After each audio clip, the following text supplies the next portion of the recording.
Coming to you from the Blue Crew Studios in Temecula, California, it's the Whiskey Throttle Show, bringing you inside the lives and careers of industry leaders and legends pushing forward in action sports.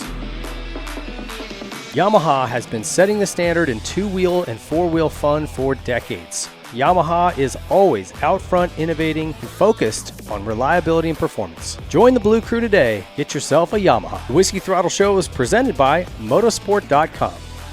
There's no need to even leave your home anymore if you need gear, you need parts, you need products, anything around your riding and racing hobbies.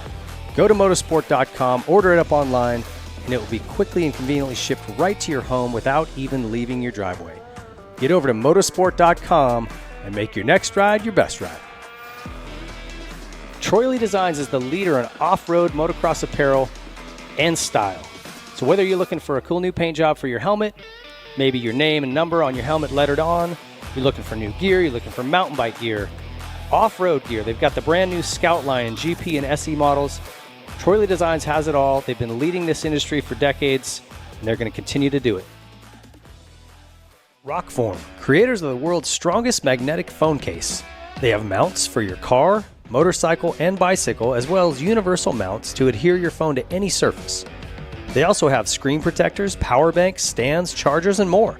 And don't forget the G-Rock wireless golf speaker. Magnets adhere this powerful speaker to your cart, or any metallic surface for that matter, so you have tunes while you golf, work, or hang out. Rockform, always innovating the phone case market. Rockwell designs all their sunglasses in their U.S. headquarters in Utah. Then they are manufactured in Italy using the strictest craftsmanship standards, ensuring you get the best pair of sunglasses you've ever owned. From men's and women's designs, floatable, alloy frame, and a UV 400 rating, which blocks out 100% of UV rays, Rockwell has everything you need for you and your family. Use our code WT20 for 20% discount at checkout at rockwelltime.com. Thanks for joining us here in the Blue Crew studio today, guys. We've got a off-road legend, also race team manager and owner of SLR Honda. It's Mark Samuels. Slam Life. That's me. Welcome, dude. Glad to have you in. Thanks for coming or having me in. Yeah. I had to pay you a bunch of money, but whatever. I know it hasn't cleared yet, so we might have to stop mid-show. Well, you could just never post it. I don't want to do all that work though. So like, if it doesn't go through, true. We're just going to quit it. Hey, we start with our motorsport.com gate drop. You guys get over there and pick up whatever you need. If it's for your bike, maybe you got a Honda 250, and Mark's, he can help you with parts. But if you can't get them from him, just go to motorsport.com. Gear. Anything for your bike, whatever you need for the track, they've got it, or your garage. And great deals. Use the code WT26 to get a discount. And let's start off with the hot goss here that's going on lately. This Ultimate Rider, yeah. All right, this is a pretty cool deal, and I want to know how this thing came to be. Explain what it is first for people that haven't heard about it. Okay, yeah. So Ultimate Rider, it's going to be a 2-week challenge pretty much. So I'm going through this process. So it's open right now. You could sign up, and we're going to have 2 different days that you come out and do an evaluation day. From there, I'm going to go through everybody and wind it down to 16 people. And then from there, we're going to start a show, and it's going to be kind of an all-out battle for 2 weeks. They're all going to come up to Joshua Tree, and most of it's going to be at Sunfair 42 or in the vicinity. Okay. We'll do some desert stuff. We'll do a bunch of different things. So, yeah, the big theory behind it is, trying to give kids out there that maybe they didn't have an opportunity, a diamond in the rough, someone that had an opportunity and lost the opportunity, and maybe another way back in. I think it's going to open the door for a lot of different people to come in and re-spark something or give an opportunity to someone. Yeah.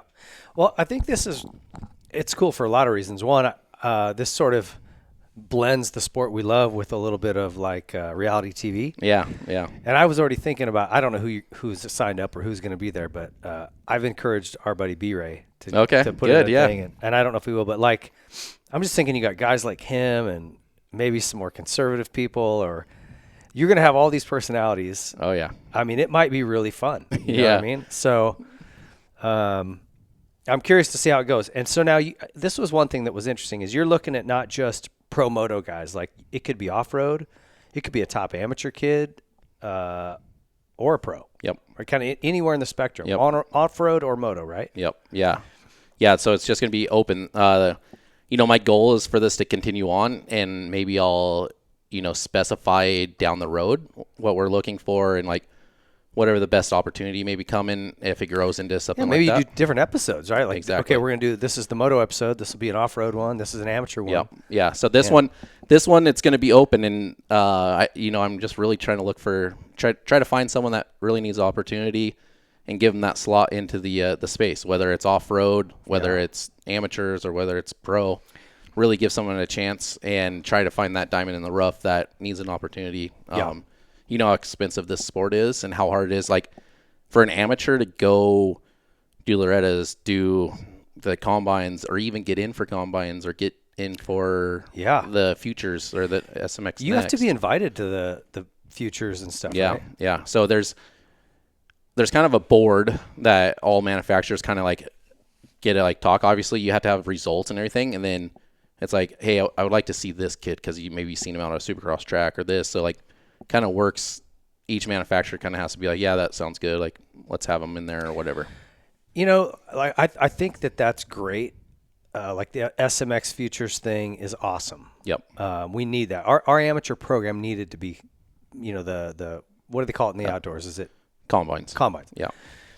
Those programs are awesome, and I'm glad they're doing them. But like, it does feel a little bit when you have to be invited in by a manufacturer or whatever.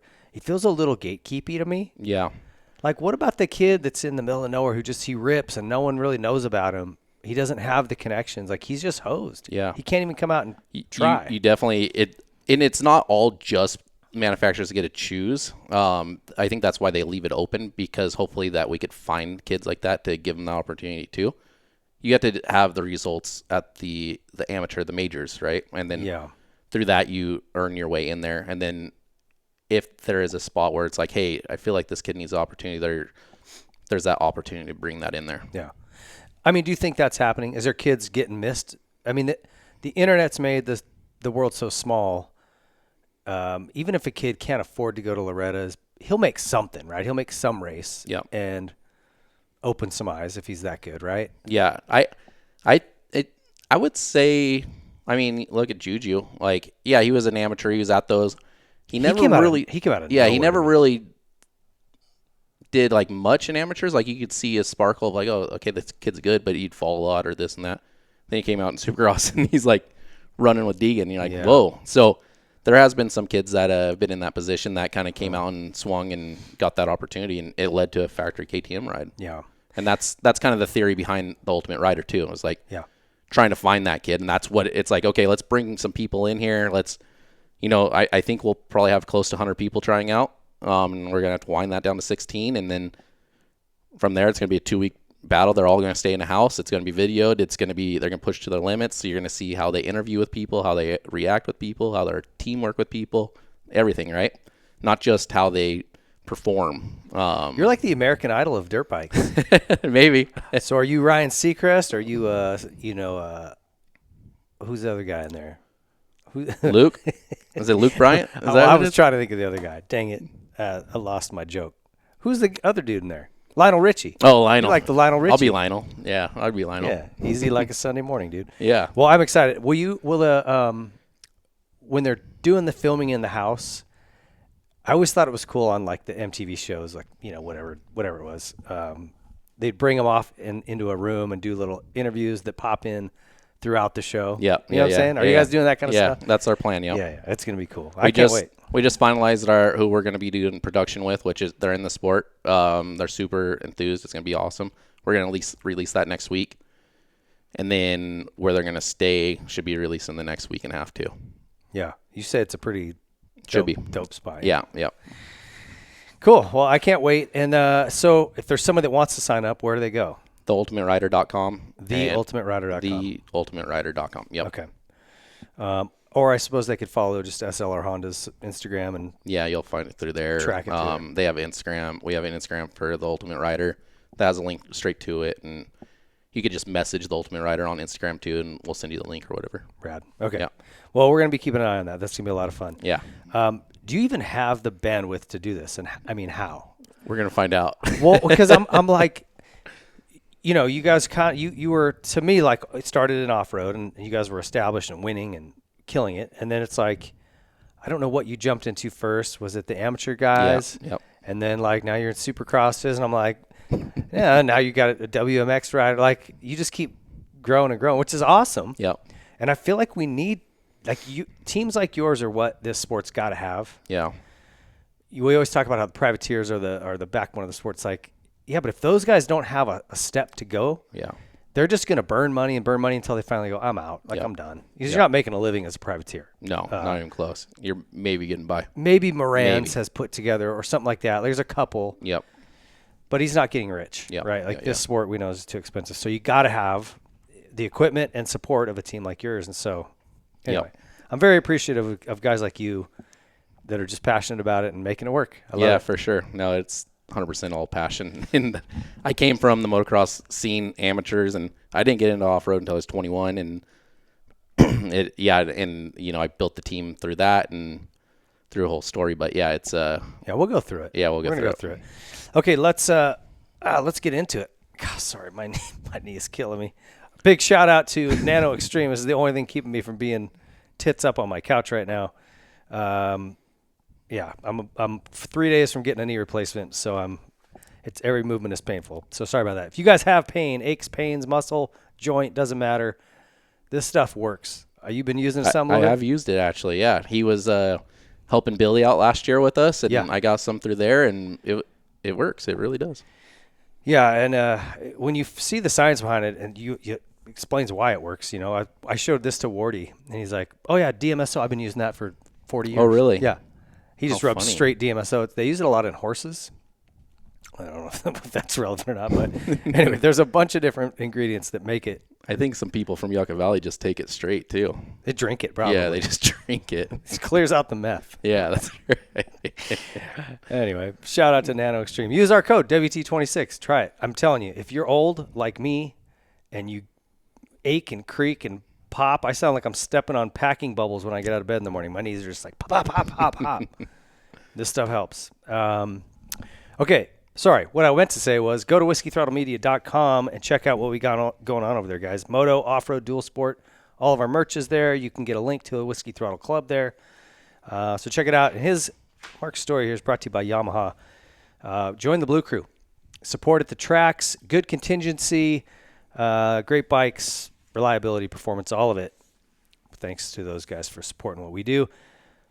So you're a desert rat from the get-go. Yep. I saw. I was looking up your Loretta's results. Not too impressive. Well, hey, you're at Loretta's, your top 20s, but it says Frontier Town or Pioneer Town. Pioneer Town, yeah. And I'm like, oh man, that's out there. My fire department covers that area, so I've worked at several spots in Yucca and Joshua Tree. Yep. But we go up to near Pioneer Town. What's it called up there? The Landers? Oh, yeah. We're in Landers a lot, like just lots of calls up there. And I wonder why. It's an interesting area. I had to go on a DB, like a guy that was dead, and he'd been dead in his trailer for God knows how long. Gnarly. Ugly scene. Gnarly. It's 100 and whatever it is out there. Yeah. So anyway, enough of my stories. Tell me about it. What was it like growing up back there, back then? So I was born in Kingman, Arizona, which is even further in the desert, which is over by Lake Havasu. It's a pretty big town now too, but that's kind of where my whole Kingman's blowing up, kind of. Yeah, it's gotten real popular. And then that's where I grew up, learned to ride, the whole deal. When I was 12, my parents were like, I actually kind of got to a point where I stopped riding, and it was just normal life, in Kingman. The track closed down. Okay, so that track you were at, you got some pictures you sent us. Yeah. Great. Where's the horse poop jump? In my backyard. That's Kingman? Yeah. Okay. Yeah, that's Kingman. So that track's not there anymore? No. Okay. Well, actually, someone just bought it like the last year and reopened it. Oh. Yeah. I think it's more of a private place, but yeah, I've seen people out there riding. I'm like, what? Look the same almost. I've never ever heard of it. It's so crazy. So were you before you got kind of heavy into racing, did you do other sports? Like, what did you guys do out there? I did football. I wasn't too into it. I was good at it, but I wasn't Seemed built for it. Yeah, for sure. Like I was definitely designed for it. But it Probably just didn't hurt a lot of the other kids. Yeah, it didn't interest me. Like Really? I wasn't really the drill sergeant of being up at 5 and going through all this and being in your tights and the whole thing. I don't know. I was really good at it. And they tried getting me from junior high to high school, like really bad. And my dad pretty much said, like, it's either dirt bikes or sports. And I'm like, that's a no-brainer. Yeah, dirt bikes. It's funny how, if you're not a team sports guy, you're just not. Yeah. Yeah. And I enjoyed it, but not enough. Yeah. Not enough. Like, I wasn't passionate about it at all. Yeah. But what was it about bikes that you loved? Like, what hooked you? Man, like I don't even really like my dad rode 650s and 400s and stuff, but it was just trail riding, right? Never really even been to Baja. And I think I just kind of was addicted to bikes from a young age. Yeah. Like as young as I could remember, like I just loved dirt bikes. Yeah. So I don't know. I've just been hooked since then. So, no, just a little bit of football, but nothing else. Any siblings? I have a sister. Yep. How old? She's older or younger? 1 year older. And then I have another. She's actually my aunt, but it's my second sister. She's 3 years older than me too. So it's like she grew up like it's like family tree. She's loop. my mom's sister, but she's 3 years older than me. So she's like my sister. We grew up like siblings. Yeah. So you can't say stuff like that. Well, my sister, she's my aunt, but she's also my sister. That sounds very. How it goes. I'm from Kingman. If you'd have said Alabama, I'd have been like, I got it. You don't need to explain it anymore. I'm not bashing anybody from Alabama. Okay. First bike was what? Weisinger. It was PW50. Yep. And you sent that thing off some cow poop jumps. Yeah. My mom and sisters are all into horses, and we had an arena, and they'd, clean the stalls out and dump it out in the field, and that was my jump. I was going to send it. Yeah. I love it. Do you remember your first race? Was it at that Kingman track? It would have been at that Kingman track. I don't remember my first race really, but I was like 3. Super young. Very young, yeah. Okay. Yeah, and there's like a group of us that we all grew up same age and raced, and like I remember being out there. I don't remember the exact first one, but we almost did it like every weekend. We were out there racing. That was our thing. Were you pretty good right away? Or I would say I was decently natural at it. Not like amazing, but yeah. Okay. So then how long were you there before you moved in this way? 12. Okay. Yeah, so we moved to to Yucca Valley, Pioneer Town when I was 12. And my dad, what he said was like, "Hey, we're going to move." And I was like, you don't want to move when you're 12, you're like so comfortable. He's like, "But I'll buy you 2 new bikes and I'll start taking you riding again in California." I'm like, "All right, sounds good. Let's go." That's how he sold you on it. Yep. Yeah, but you're moving to Yucca. There's no track. Then there was no tracks out there or nothing. But a lot closer. It's only an hour, that's hour and a half. Competition Park was there. That was only 45 minutes. Comp Park, man. What a bummer we lost that. I know. Yeah. Comp Edge and Comp Park. I drive by it every time I come down this way, drop down. Is it still there? No, it's all closed, but yeah. Such a bummer. Okay, so did you start racing out here then, like kind of as soon as you got here? Yeah, so. And what did he buy you? I got 2. I wanted Suzuki's. I think it was Davey Millsaps really was like, he was your guy. Yeah, he was like a badass in amateurs, right? Because we'd go to World Minis and race. That's fun. Okay. On 50s and 60s, and he was the kid, right? So I think that's why I wanted to have RMs. Okay. So we got 2 brand new RMs and started riding, and so look at that. The amateur support does pay off, Yep. These manufacturers need to hear that. It does. He bought Suzuki's because of Davey Millsaps. Yep. Okay. Yep. So when I first moved there, the first friend I ever made was Aaron Gwynn. Yeah, you sent a picture of you and him. Yeah. So I get to school, and it's first day of school, and this kid's taking me around, introducing me, showing me the whole, the whole deal, whatever. And then he's like, "What do you like to do?" I'm like, "Oh, I ride dirt bikes." And he's like, "Oh, I got someone for you to meet." And then it ended up being Aaron. And then him and I we became best friends from that moment pretty much. And really him and I really pushed each other to racing, and we ended up. Do you know Mike Fedaro? SoCal MX? Yeah. So him and I, Aaron was training with him, and then I started training with Aaron, and we started doing all the stuff together, and so kind of funny. Aaron Gwynn, for any people that don't know, is multi-time champion in downhill mountain biking. He's like, world. He won the world title, right? World, yep. Yeah. He was the first American to ever win it. Yeah, gnarly. Yeah. Americans don't really win over there. No. So pretty cool. Okay, so then did you start doing all of the big? I mean, this would have been what years? What years was that when you were? So that would have been like 2000, 2001. Okay. So yeah, I think we did Mammoth like maybe that next year, and then it took 3 years to get to the point where I was like good enough to go start racing some of the bigger races, and But back then, I'm trying to think. 2000, was there still like GFI races going on? Or yeah. what? I'm trying to think of what was big back then. Yeah, there's still GFI, CMC. Yeah. What else would have been? But those are like kind of the two big series. Yeah. Yeah, I don't know when those kind of faded out and what. Yeah, I don't really remember either, but they were pretty busy. Like, yeah, there's a lot to race back then. Yeah, you could make a good living just doing that stuff, money races and stuff. Yeah, because the contingency was good. Yeah, right.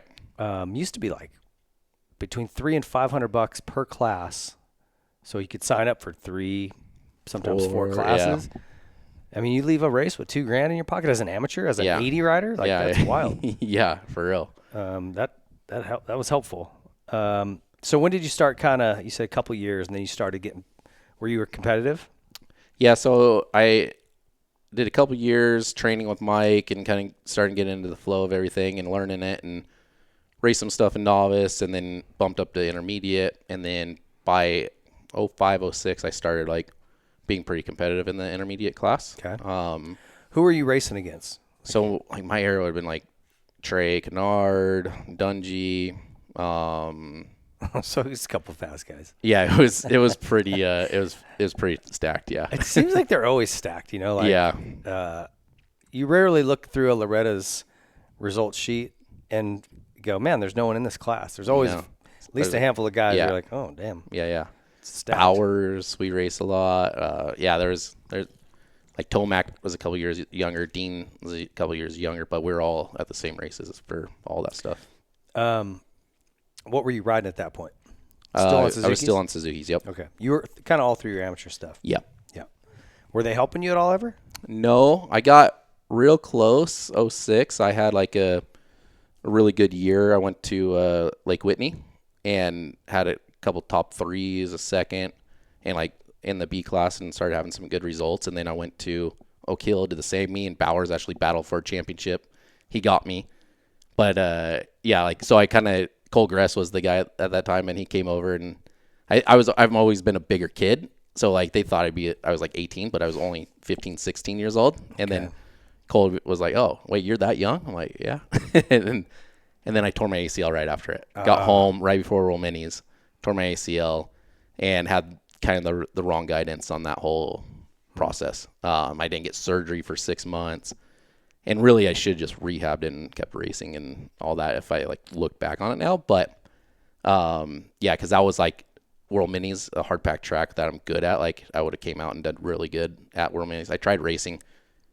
There's like this on off there you could quad the whole thing, overshot it, and there went the rest of my knee. Oh. I went right off the track, and I'm like, you know how it is. You tear an ACL, it's like the weirdest pain ever, and you're like, oh. Yeah. I couldn't. Some people can tear it and keep riding. I couldn't. I felt like my leg was just gonna fall off. I felt so loose and unattached. So I don't have an ACL anymore. I tore it again after that, and then after the second time, I actually tore it so bad racing Baja, they couldn't do a reconstruction, so I don't have an ACL, but it's way better than ever rebuilding it. Yeah. Yeah. Sometimes I wonder if like.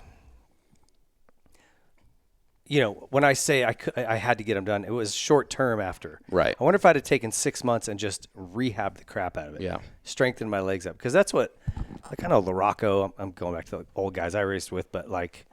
Rhino. A lot of them went with their whole careers with no ACLs. Yeah. Like, dude, just build up the muscle and that's fine. Yeah. I did it. I haven't had ACL since 11, 12 years, probably. And I had so much issues with it because I didn't get it fixed right away. I had some meniscus issues, and they were like, I would just always have issues. And I finally got it fixed, thinking I was going to ACL. And when they went in there, like, they had to take all my meniscus out. So I have no meniscus, no ACL. And they're like, yeah, you're just going to have to get a knee replacement when you're 40, which we're closing in on. So I'll take notes. Yeah, You know how it goes. Yeah, let me know. But once they cleaned it and I had strong legs and everything, like, I have not had an issue since. Wow. Yeah. Well, good for you. Yeah. Okay, so that was after the knee was kind of schmammered. You just were like. So I kind of floundered around for a couple of years, never had the right people like helping me get back to where I like physical therapy wise and strength wise. And I was always very worried about my knee. Never really rebounded. 2008 came and I kind of made a big push. And I actually kind of got back to my pace at that time. I went to A class. I think I got a couple fourths up in Mammoth. Like, I rode pretty good up in Mammoth, getting ready for Loretta's. And it really was kind of like the make or break point of my motocross career. And I had a big crash on the last moto. It hurt my wrist. At Mammoth? Yeah, at Mammoth. And that's only like a month before Loretta's, really, you know? It's End not of June, yeah. Yeah. So it's like I went home. I hit my head, so I got a little concussion, hurt my wrist, you know, kind of beat myself up, but I wasn't too bad. So I just trained super hard. I started running, and I was running twice a day. And back then, you had this theory that you had to show you could compete on a 250, right? And I was 185 pounds when I was 17 years old, like, and I wasn't fat at all or anything. I was just a big kid. And so I wanted to prove I'd do it on 250. So I like tried leaning out as much. I got down to 173. And then I went to Texas. I ended up just kind of completely smoking myself before Loretta's. Mm-hmm. Like, and then I show up to Loretta's, and I'm like floundering around in 20th when I should be top 5, I feel. And, you know, my dad's pissed. You know, I'm pissed. Like, what the heck? I got off the track, and my eyes went black. I, like, blacked out. And I'm like, whoa, what the heck is going on? I made it back to our pits, and I got off the bike and, like, grabbed the door handle to get in the trailer, and I felt like I got shocked. I'm like, whoa.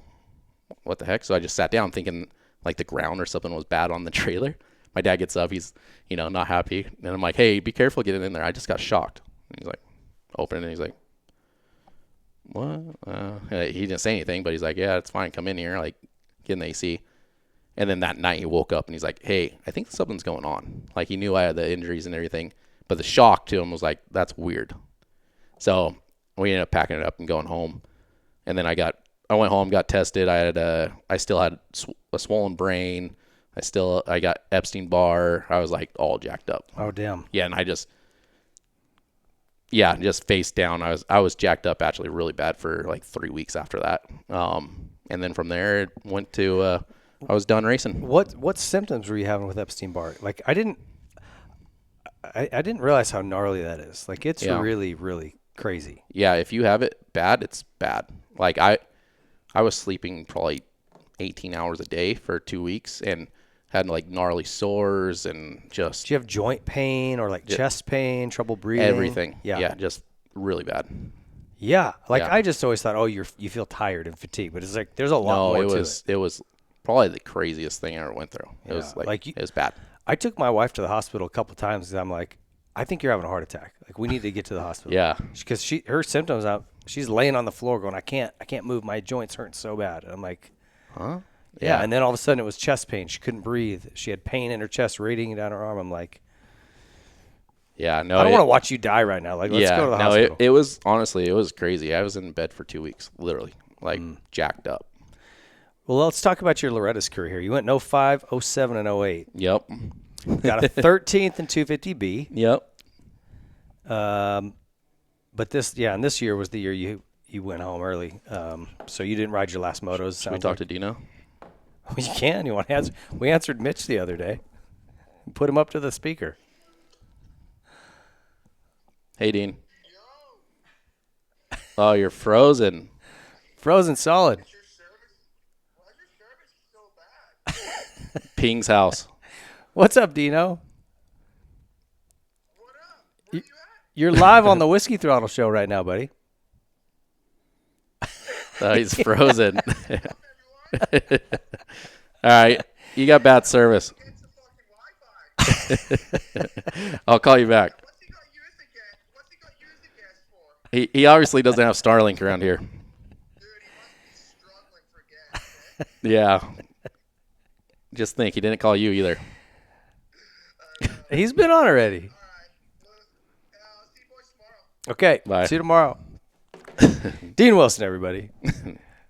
You guys have been buddies for a long time, huh? Yeah. Yeah, so through that whole amateur career, he trained with Mike also.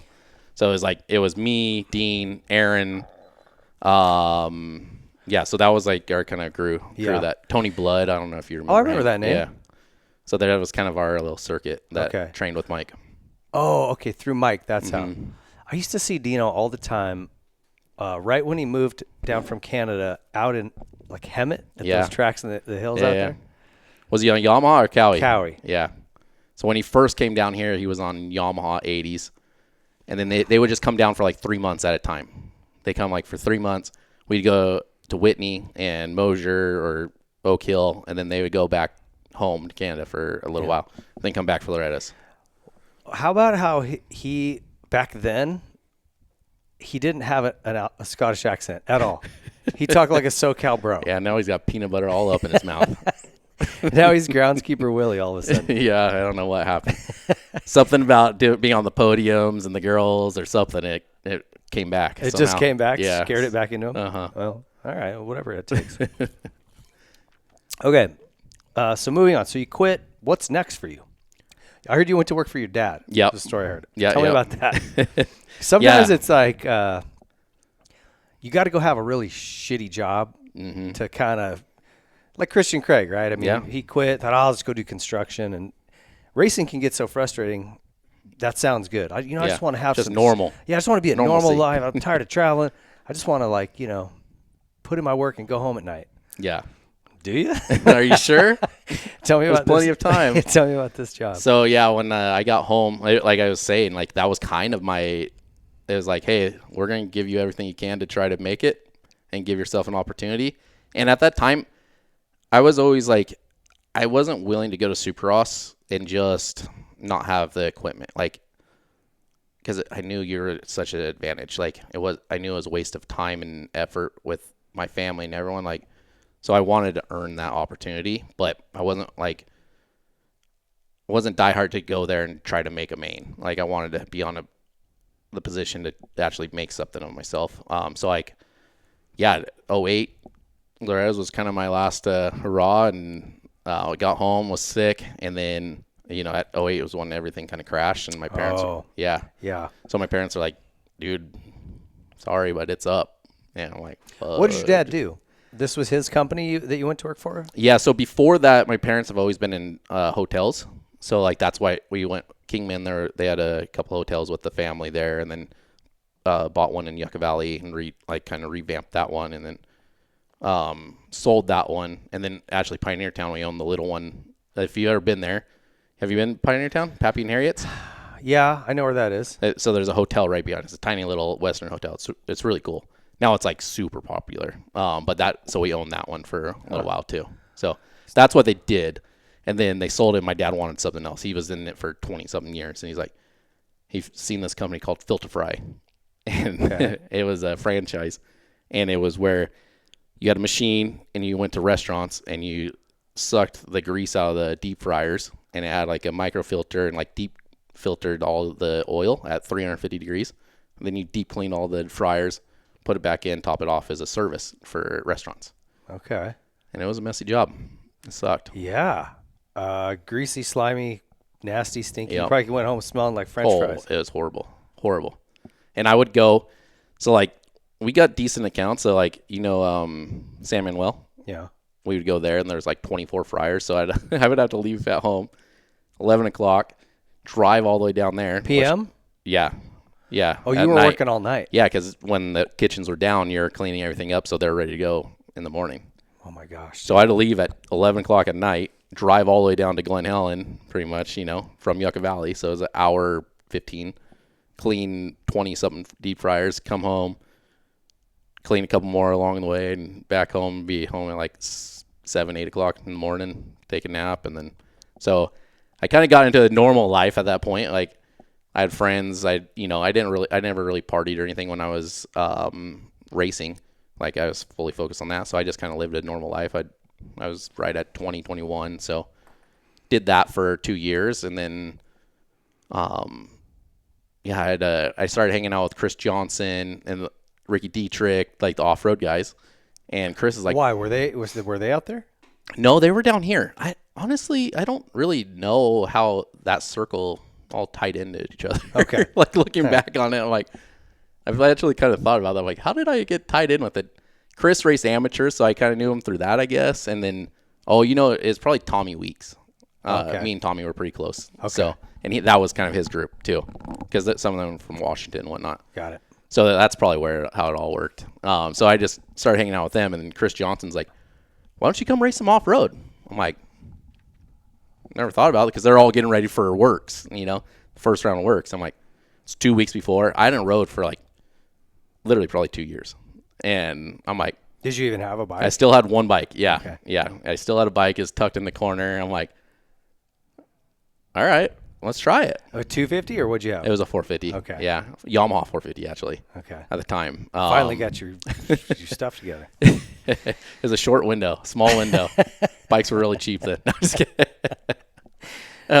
Yeah. And Works, that was the window when Works was like, Yeah, that was booming. Caselli. Factory teams. Yeah, semis everywhere. And it was at the end of it. Like, by 2012, it kind of died off pretty bad. But, yeah, that was like, Caselli, Dietrich, all those guys were hitting it pretty hard. And it was Okay. a big series. So I went and rode Pro 2. So you just jumped in. Yeah. Like I last rode for minute. 2 weeks, and Where was it? it was at a Speed World. Oh, in Arizona. Yeah, in Arizona. And it was badass. It was so fun. I showed up, and it's like all the dirt was good. It rained out there, and I'm like, this is badass. Like, this is so fun. How did you go 2 hours? You raced the pro class?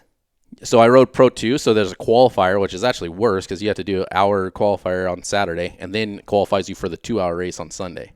Okay. So I won the qualifier on Saturday and then went into the 2-hour race on Sunday, but I had a head gasket go on the bike, and it locked up Okay. at the hour mark. I was going to say, like, well, you had to be cooked at an hour anyway. Oh, yeah. But it works in that Grand Prix stuff. Like, it's fun. Like, it's like high speed, and like it's not like so intense like a motocross race where it's like it gets real, like it gets rough, absolutely. But you have places to breathe and all that stuff, and yeah, I loved it. It was fun.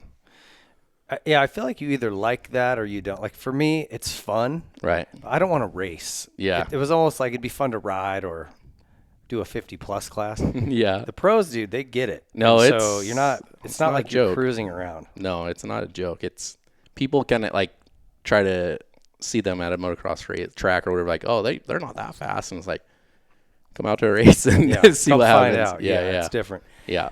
But you obviously like to go fast. Yeah. Like, having stuff come at you quick is not a problem. Yeah. You've done Baja and won it 7 times. 7, yeah. So, like, you don't do that without being comfortable with speed. I don't love speed. I'd rather tighter, slower, technical. Yeah, no, I don't have a problem with speed. Go fast. Yeah. The faster, kind of the better. So it's cool. It's like such a funny way you found it. Yeah. I went 2 years not, and then kind of got back into this opportunity, seen an opportunity to be there, and then probably 3 months into that is when I got invited to go race Baja, and my parents and grandparents always went down to like San Felipe, and so it wasn't like out of the norm to go to Baja, and I'm like, yeah, I'll go down to Baja. My grandpa was like, wanted to go, so he drove me the first time and had a blast, and that's kind of where it led into Baja. So you just did Baja with who? With Colton? No, so Colton's the one that invited me to go down there with a different company or guy. His name was Adam Newworth. Okay. Crazy guy. He's hilarious, but man, he's like one of those, those guys that's just pinging off the walls all the time. That's It's just, it's him. So what year was this? So that would have been 2010, 11? 11 or 12. Okay. I think it's 11. Okay. Yeah. So 2011 was your first Baja. You did Works that year. Mm-hmm. Like, did you just do one or did you keep going? No, I kept doing them. Yeah. Yeah. Okay. I think my parents helped me buy another bike. I bought one from Robbie Bell that was all set up with the tank and everything. And then I raced Cowie had good contingency. So I'm like, yeah, I'll do that. And, made some money. And I actually did a couple of Reno crosses that year randomly. Oh, yeah? Yeah. I did Reno, Prescott, I think. So I kind of dabbled back in all the racing. And then so I did Baja, works, Big Six at the time, and did a couple arena crosses. And Did you ever do Hare and Hound or Hare Scrambles or any of those? I did a couple Hare and Hounds that year, or maybe it's that next year, like 2012.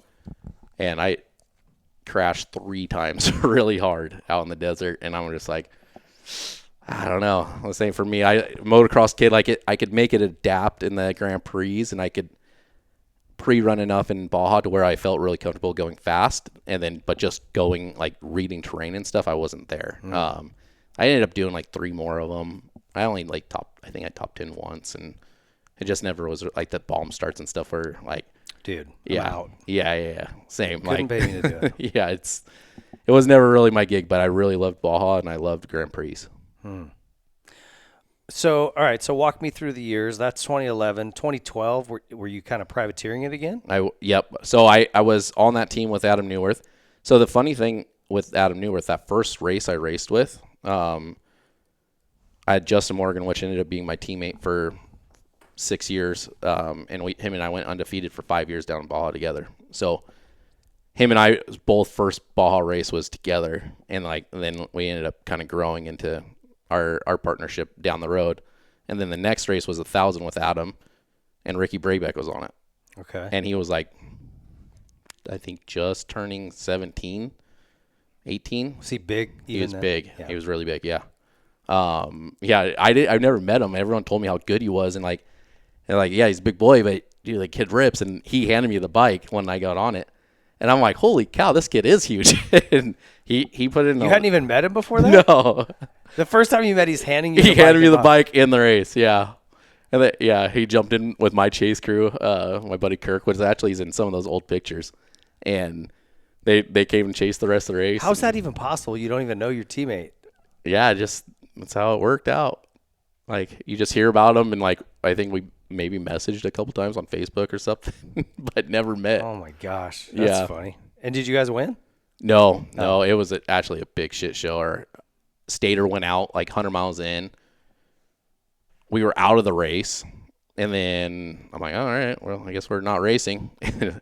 There's this little bar right down the street. I was with my grandpa, my dad, and my buddy Kirk, and we're like, we ended up having margaritas. It was like 1 in the afternoon. I guess we're out of the race. And then I get a call like 2 hours later, like, the bike's going to be there in 2 hours. I'm like, oh, crap. Try to sober up. Yeah. Luckily, I didn't have too many. But, yeah, I ended up getting the bike. They had to do a stator where I got on the bike. And then that as the sun's going down, I'm supposed to be in the day the whole time. So I've never raced at night ever at this point. And I'm like, oh, man, here we go. Like, and then I get on the bike, and they're like, first trophy truck's 10 minutes back. I'm like, oh, like, I'm like, oh my gosh. So I'm like just sending it into the night. And then I think it was Rob McCachran was leading, and so the course like came up this canyon, back down. So it was really close to where I got on. So it like went up like this, up one canyon, down another canyon. And he passed me when we were getting at the bottom of this canyon, and I got in dust. Ended up on the wrong trail. Ended up back over to where the pit was, where I got on. So I'm passing the pit crew, looking at them like,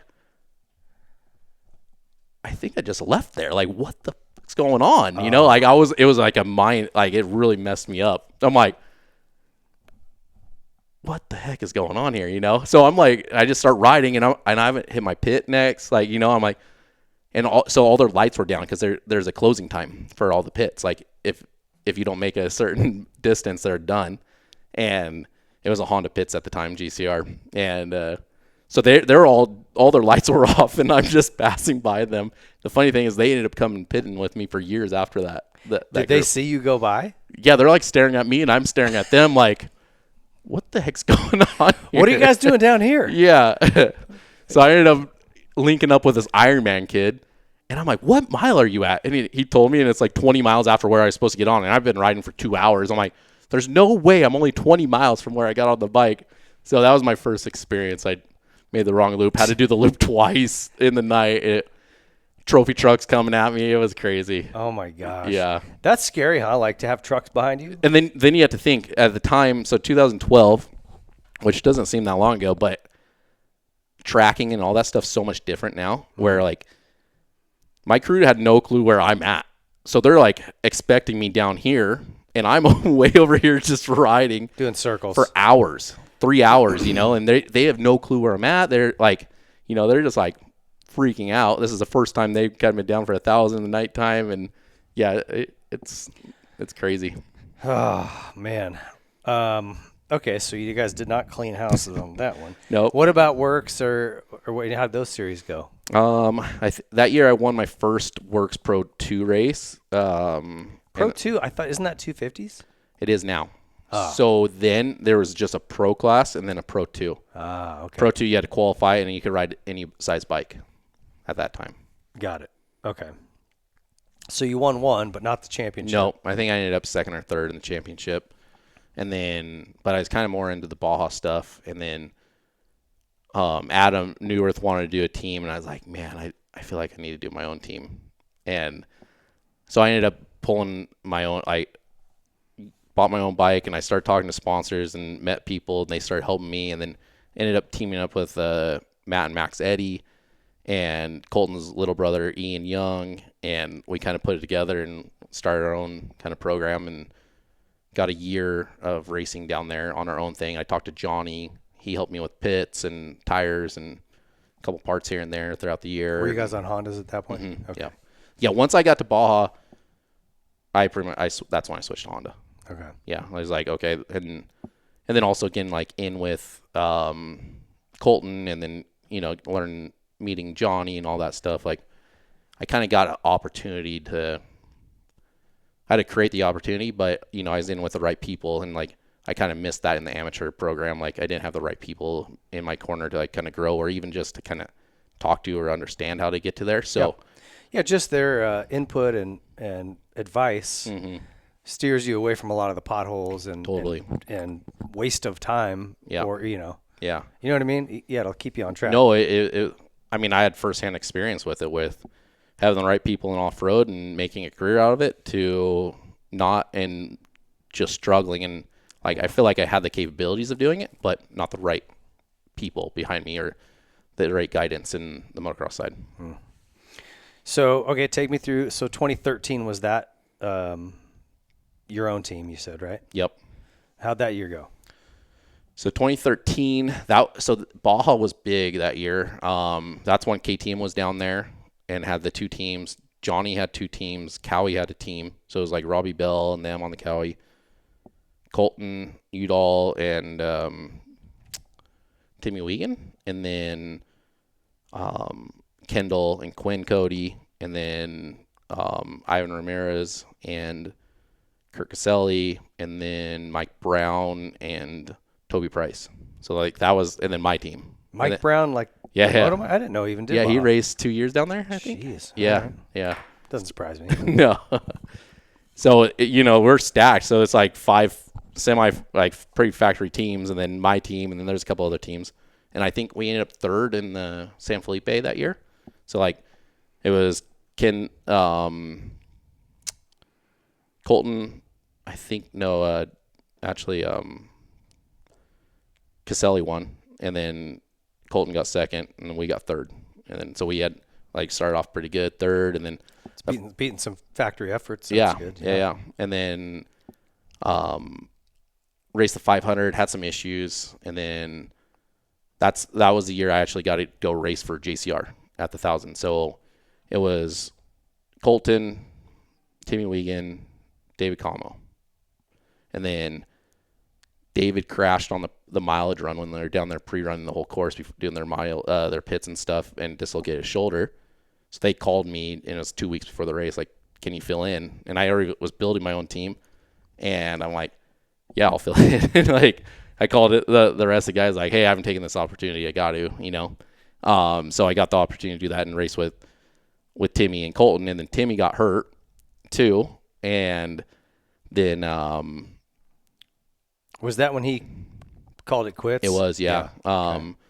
And then David actually was back at home doing PT and felt like he could race. So David came back down and raced with us. So he filled back in on Timmy's side. Jeez. Yeah. And then, so it was kind of it was a crazy race. And then Colton killed it off the start. They brought Kendall Norman in to race on the KTM team with all them. So they had like a pretty stacked team for the 1,000, and then it was us three, and Colton killed it. I got on the bike. I lost time, but stayed in the battle, and then David got on it. And him and Mike Brown battled it out. Like there's like videos of where there was, I don't know where they're at now, but like passing each other, like gates were up and one would have to slow down to open it and the other one blast over the gate as they're opening it. And like, yeah, it was, damn, it was crazy. But that was the year that Caselli passed away though. So, it was. Yeah. Yeah. So that was like, yeah, a crazy year. So it was like an all out battle for 1,000 miles all the way to the end until 100 miles to go. And then, it was a pretty crappy year for the sport as a whole, and the industry really in that side. Yeah, I remember just thinking like, how can this be, the best possible effort to keep these guys safe? Like there's got to be a better way. I mean, I say the same thing about moto. I mean, I've been trying to make noise about our amateur moto especially. And to be real honest, I can't get the AMA to really engage with me at all. Yeah. I got Burkeen on the phone once. Cannot get the AMA director, Pelletier, to call me. Yeah. Absolutely not. And maybe it's because the lawsuit's going on now, but they just seem uninterested. I've got a group of guys out here ready to – we have a whole, like, package of ideas of things we think we could do, tangible things. Right. And they won't even can't even get in their ear. I'd stay on Burkeen. Let's see what he's kind of, I know, like I was in a meeting today, and I know that's things that they're trying to come up with for sure. They're trying to plan things out for the next 2 to 5 years of like getting it better. So I'd say from my experience is like they just have so much going on, so it's probably hard to get in with them, but I want to stop. Yeah, I'll keep trying. For sure. And I mean, you look at even pro racing, it's gotten better. Yeah. It's better than it was in the 90s when you had just AMR, EMT, and he had a couple neck braces and some gauze. Yeah. But open face helmet. Yeah, when you have a guy get knocked out, like the most brutal crash you've seen in a long time, and he lays there for a couple of minutes before anyone even gets to him. Like that's a problem. Yeah, for sure. It's a dangerous sport. For sure. It's an amazing sport, but that's what makes it amazing is, Yeah, I mean, but we also have to be able to look in the mirror and go, okay, what can we get better at? What can we improve? Because like just going, that sucked. Let's hope it doesn't happen again this weekend. Yeah. That's not okay. No. You got to go, okay, what went wrong? Yeah. Any successful organization, when they have a failure like that, you go, okay, operational hold. Like, let's zoom back out. Let's look at what we could do. What could we have done at this point? And that's, to be honest, in that meeting, there was some talks like that, like especially a lot of stuff that's kind of going on right now. And even age groups on bikes, like, they made the thing of like a 65 from the 80s to 65 now is way different for the age groups and everything. And it's like, I never even really thought about that, but like they were saying, like a 65 now has more power than an 85 did back then. Damn. And you start thinking about that and you're like, whoa, okay. Like the sport really excelled like crazy, but we haven't. And I think it takes that mindset to be like, to kind of step back and be like, okay, wait, hang on. We need to reel this in, whether it's like capping how fast the bikes are or whatever it is. And like they're talking about not even letting kids ride 450s, race 450s. And I get that too, because it's like a 450. When I get on a 450 and I don't ride very often, it's like, holy cow. It's scary. Yeah. Like, what is this thing? Yeah, I know. Well, like this is one of the things that's in our package is like, we have the same tracks, right? Like think about the layouts. Mammoth, let's just take. Yeah. Okay.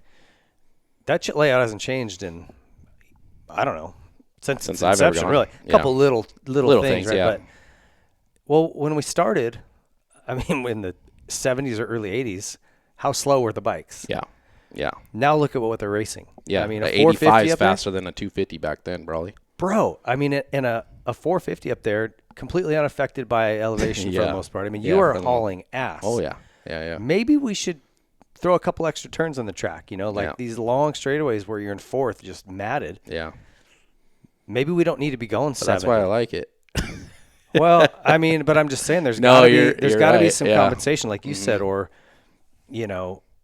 is a foam roost guard really? Yeah. That's stuff that they're working on too. There's going to be certain requirements over the next couple of years that they're coming up with, that kind of like what FIM does overseas and stuff like that. So that was one of our pitches to them. I said, why do our chest protectors, because they made a rule you have to have one, but it doesn't say they went to front and back. Okay, great, but it could be anything. Yeah. And a lot of these are being sold as roost guards. So there is no standard for impact rating. Yeah. And it's like if it can be plastic, great. Yeah. Some dad, just something to well, some dad might think, oh, good, he's safe. And it's like I could take my fist and literally punch a hole through it. Yeah. That's not okay. Like there needs to be an impact rating on those things. And like to see like what Alpenstar is doing too now with like the vests that blow up and the impact vests and all that stuff. Like we're getting there. Yeah, and I love that, and I think for sure it's. I'm stoked they're making that investment, but that might be out of the reach of most financially. Yeah. So how about how about just a plastic chest protector, front and back, wraps around maybe a little bit, that has an impact rating? Yeah. Make it out of a material that can take a hit. That's coming. So I hope so. Not probably this year, but I think it'll be coming. Because, in the next dude, 2 years. helmets have improved. Yep. I sure. mean, have you looked at one of your old helmets from like? Dude, not that long ago. Not that long ago. No, yeah. Knockout buckets. Yeah. I've got some like this, that thing that right Pro there. Circuit helmet. I Yeah. mean, you'd be better off just wrapping your head in toilet paper. Literally. I mean, someone just takes their knuckles and goes bap, and You get concussion. your eyes cross. Yeah. I don't know how people are alive, from Seriously. those days. Anyway, we went off on a rabbit hole there. Okay, so 2013, what did you end up that year then? So I was running. We were, I think, third sitting overall, but then I went and raced with JCR, so I didn't finish that year out. So we won the 1,000, but you did? Yeah. Okay. Obviously, kind of an asterisk, so it was kind of a weird situation on that whole deal. Were you on course when Kurt got killed, or where were you? No, I was back in Ensenada at that time. We were on the coast. I was on the coast side, and then it crossed back over and was coming back in. Okay. Yeah. So actually, Colton and Kurt were in like an insane battle when it happened. But what happened was Colton was racing. We were second bike, and Kurt started first. They were 2 minutes, and we were within that. I think we had the lead by 15 seconds or something, like just behind them on adjusted time. And then their speedo stopped working on the highway. So like you have to do a speed limit when you're on the highway. So the helicopter for KTM stayed with him and tried to pace him up the highway so they didn't lose a bunch of time to us being on the highway with having a speedo, because you could lose a lot of time if you're doing 50 miles an hour and we're doing 60, right? Like over 10 miles, you make minutes up. So they stayed on him, and then they peeled off, and it was right in the afternoon, and Colton, was in his dust, and Johnny was up in the helicopter. He ended up getting fuel and getting back on top of them, and that was kind of KTM's plan, was to get fuel while they're on the pavement and get back on top for the rest of the race. And Colton actually overshot a corner. It wasn't even really a corner. It was just really high speed, and he hit a cattle guard. So like it's through a fence, and it's 90 miles an hour, and he overshot and had to lay it over and ended up sliding into the cattle guard, and then he hit it, and it blew him like backwards through the fence, like barbed wire fence. And Colton? Yeah. And it tacoed the wheel, like literally, like when they say taco, it literally tacoed the wheel. Like I've never seen a rim like that before. So we were pretty much out of the race. Not out of the race, but that was handed it over to them. Yeah. Luckily there was a pit guy that was right up the way was only like a mile up. So we were able to get to him, and he drove down and got the wheel to him. Colton's thinking he blew the race.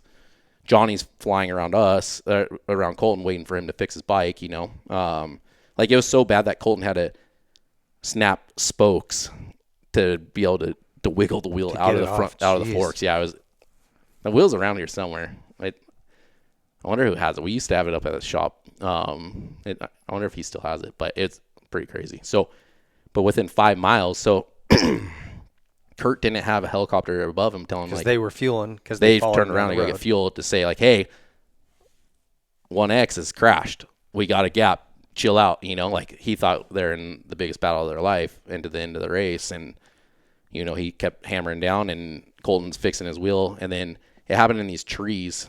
So there's controversial stories on what happened, this and that. But Colton said he never seen them, rode through there. And like Brabeck and all of them rode through that section and didn't see him at the first time they went through there either. And it was like, it was this tree tunnel. So you like go in, and it's only 60 feet, but it's like these trees, and it's just this tunnel. You go right through it. Okay. And that's where he crashed, was in there. He clipped a horse, a baby horse. So, and then I think it just took too long to be able to get to him, and it was just bad timing. And so like so who was the first to spot him? So it took like an hour to find him because his bike was under the trees. He was under the trees. A spectator found him that was riding and helped get him up, from what we've heard, is like helped get him up and then went to go try to get help. And so like we raced through and then crossed the highway, the next highway section, which this section's only like 40 miles, 45 miles long. So like it only takes 45 minutes like to hit this section, right? And Colton was the first one through there. So we're like, wait, what? Like, you know, I'm hearing on the radio that we're first one through this check. And so they started radioing the Johnny, like, did you see Kurt? Where's our bike? And he's like, what are you talking about? We thought we were second. And then, and then all of a sudden went into like, wait, he hasn't came through. So then like Johnny turned back looking for him. They're all looking. And then Brabeck was on the Cowie team at the time, and then his teammate was Ivan Ramirez. They rode that section and found him. And then they got people out to him and all that stuff. But yeah, it was pretty it was a horrible day, really. And did they find the horse? Is that why they knew it was a horse? So I had heard he had like fur or something. Yeah, there's fur on the front, like brake and handguard and side of the bike, and then there's like a baby horse that was around there that was limping on its one side of his leg, like it got hit right on his butt.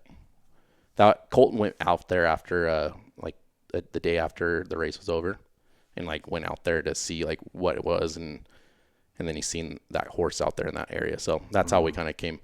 People said cow, whatever, but yeah, that's how like the theory of the horse makes is. sense. Yeah.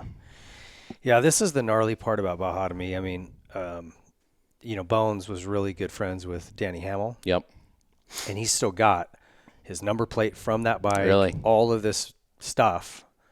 He loved Danny. That was like his guy. Yeah. And so he's almost got like a little shrine in his house with all this stuff. And just to look through it, you're like, it's heavy, dude. And it's like, you're just going so fast. You know, it's not like the bomb started. It's like, you're kind of, and in you're those rolling days, dice a little bit. In those days, there was no speed limit on the asphalt. So you're going as fast as you could on the asphalt too. And it's like, I never raced when it was like that. That mentally is like, oof, I don't know about that situation. Like that, that's a whole other level. Still do 100 miles an hour. Oh, easy. Yeah. And the Hamill thing was just a cop error. It was on the start of the race. And he turned around on the road, right? Yeah, he was clearing the road, and Danny was coming down wide open, tucked, and then guy turned in front of him. He laid it over, and Okay, so you guys won in 2013? We did, yeah. Okay. Yep. What about 2014 then? Now that year, did you do works and Big Six and other stuff, or no? Were you? Yeah, I was doing. It was Big Six at the time, and I did some works, but I really kind of focused on Baja the most. And then, is there money in Baja? Like, is there? What's the purse to win, or how do the bonuses sort out? It kind of surprises me. Once you get to a team, there's bonuses, but doing it on your own, not really. It's Score doesn't pay really. I mean, not really. Like the AMA purse, yeah. Yeah. you get a couple $100 per entry. Thanks for risking your life and putting Dude, hundreds of thousands of dollars into your program. yeah. Here's a couple $1,000 Here's $2,000. and a plastic trophy. Guess how much our entry was this year for the 1,000? How much? $4,800.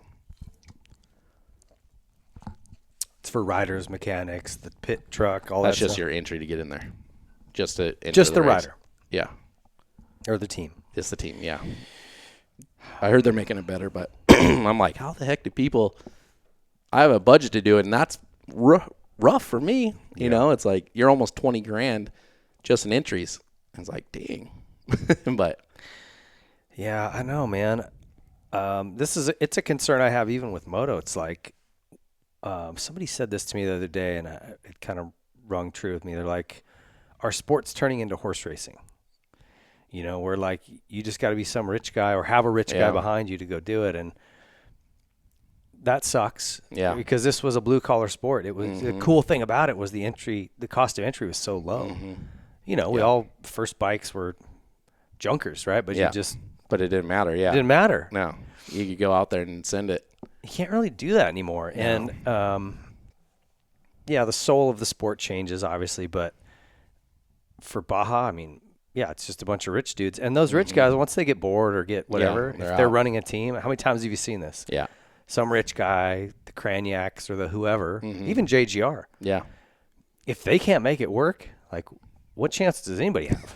I mean, these are guys that, like... it's not easy, for sure. It's crazy for me to look back. I was 22, so 14 is the year that we started the team, and I was 22 years old. When you started your team? Yeah, with Colton and I. So take me to that year. 13 was the year Colton and I, I kind of worked for 2 years with Colton, pre-running and all that stuff, kind of learning Baja. And 14 was hopefully the year that I was going to get the chance to be on JCR. I actually had those talks with Johnny, talked about, pay and, being a part of it. And Colton, that's who he was choosing to be with, to race with, was me. And then all this stuff happened with Caselli. It really killed the whole sport of Baja. Oh, really? Yeah, and Johnny had an opportunity to actually develop the RX at the time. So they're coming out and they wanted to do it back in GNCC. So he did it for 20 or 30 some years total. So he was pretty burnt out at going to Baja and like looked for something else. And we didn't know until February, I think.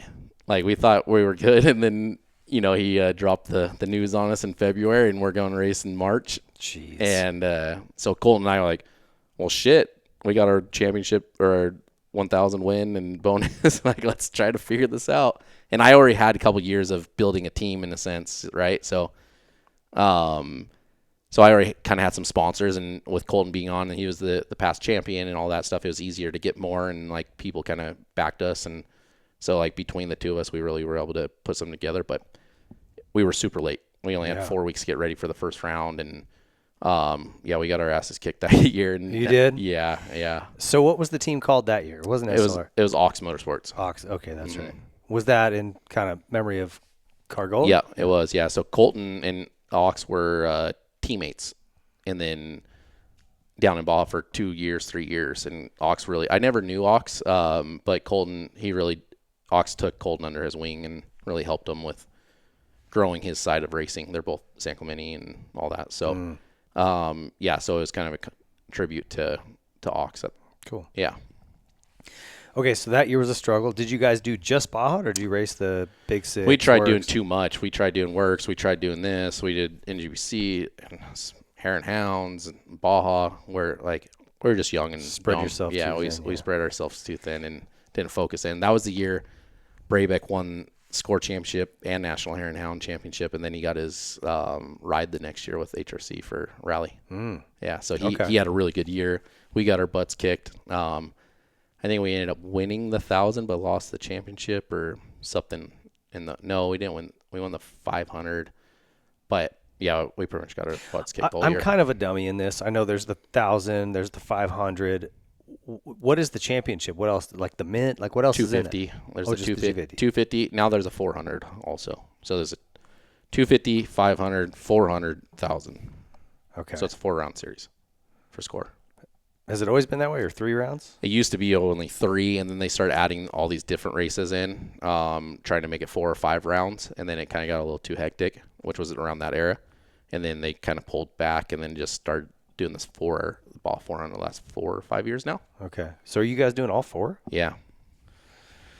Is it the same course, or they changed the layout? They change the layouts. Yeah. So, like, you'll race something backwards, or they'll add a new section, or like the gist of it all is the same. You're in the same areas. It just goes different ways. And what about like the Mint or the Vegas to Reno? I don't know. There's all those.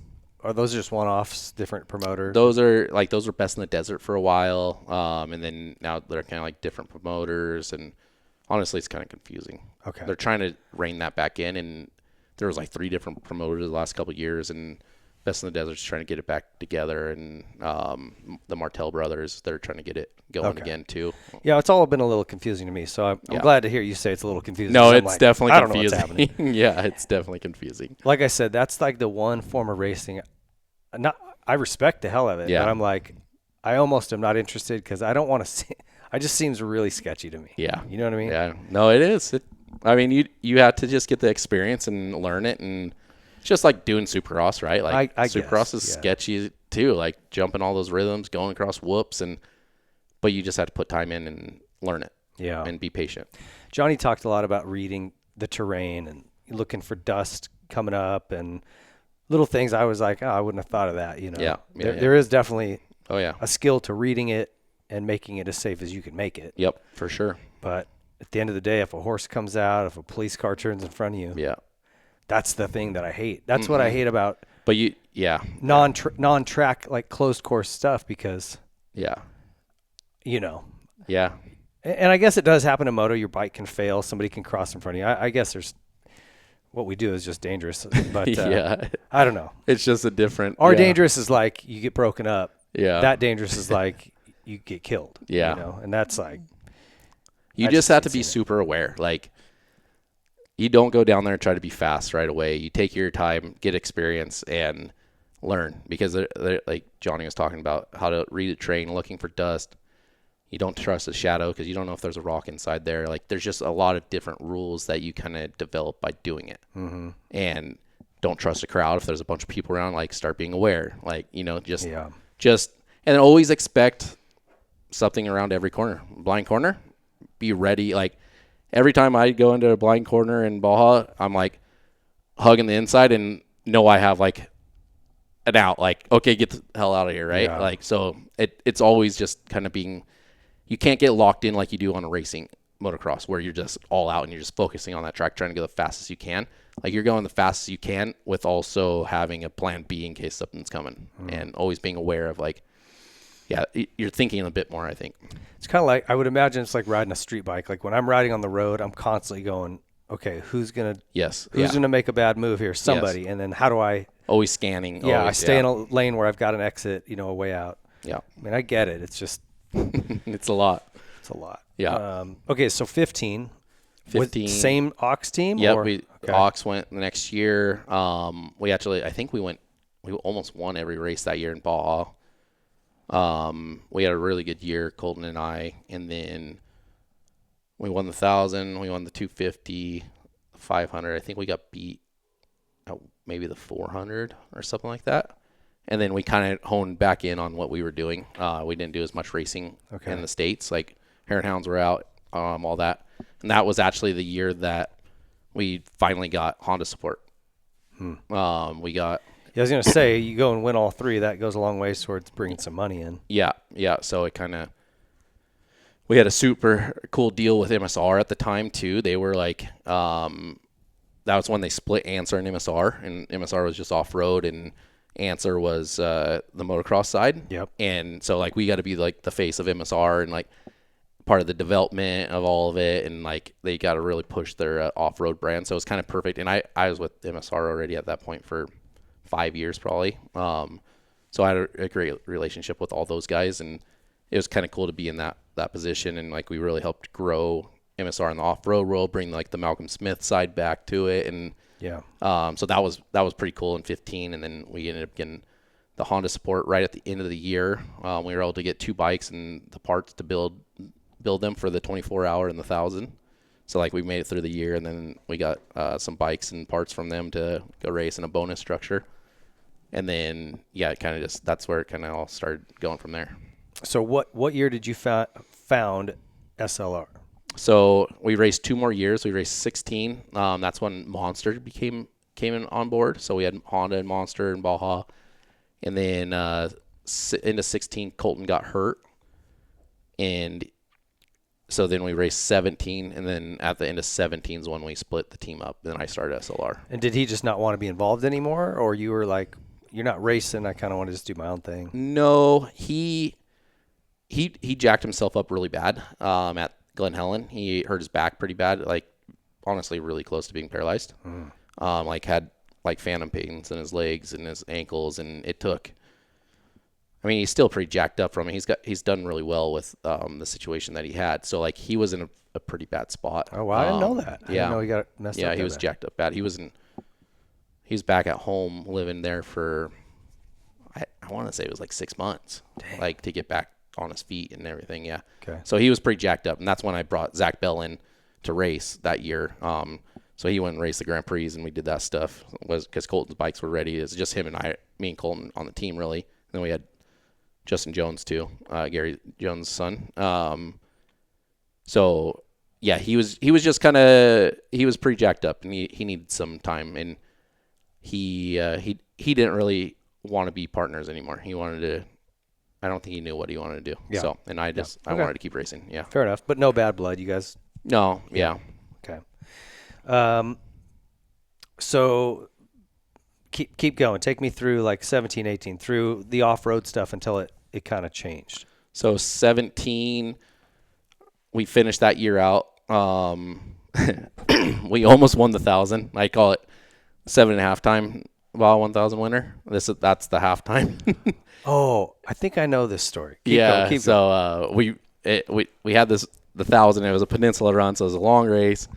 Colton ended up crashing early, put us back like 30 minutes. The Stella broke off. He had to fix all this, and it was like 30 minutes back. Oh, so Colton's racing again now? Yeah, he actually raced this 1,000. He got back to that point to where he raced that 1,000. Actually put a lot of miles in. He put a big ride in, and a good ride. Just he had that crash and it put us back.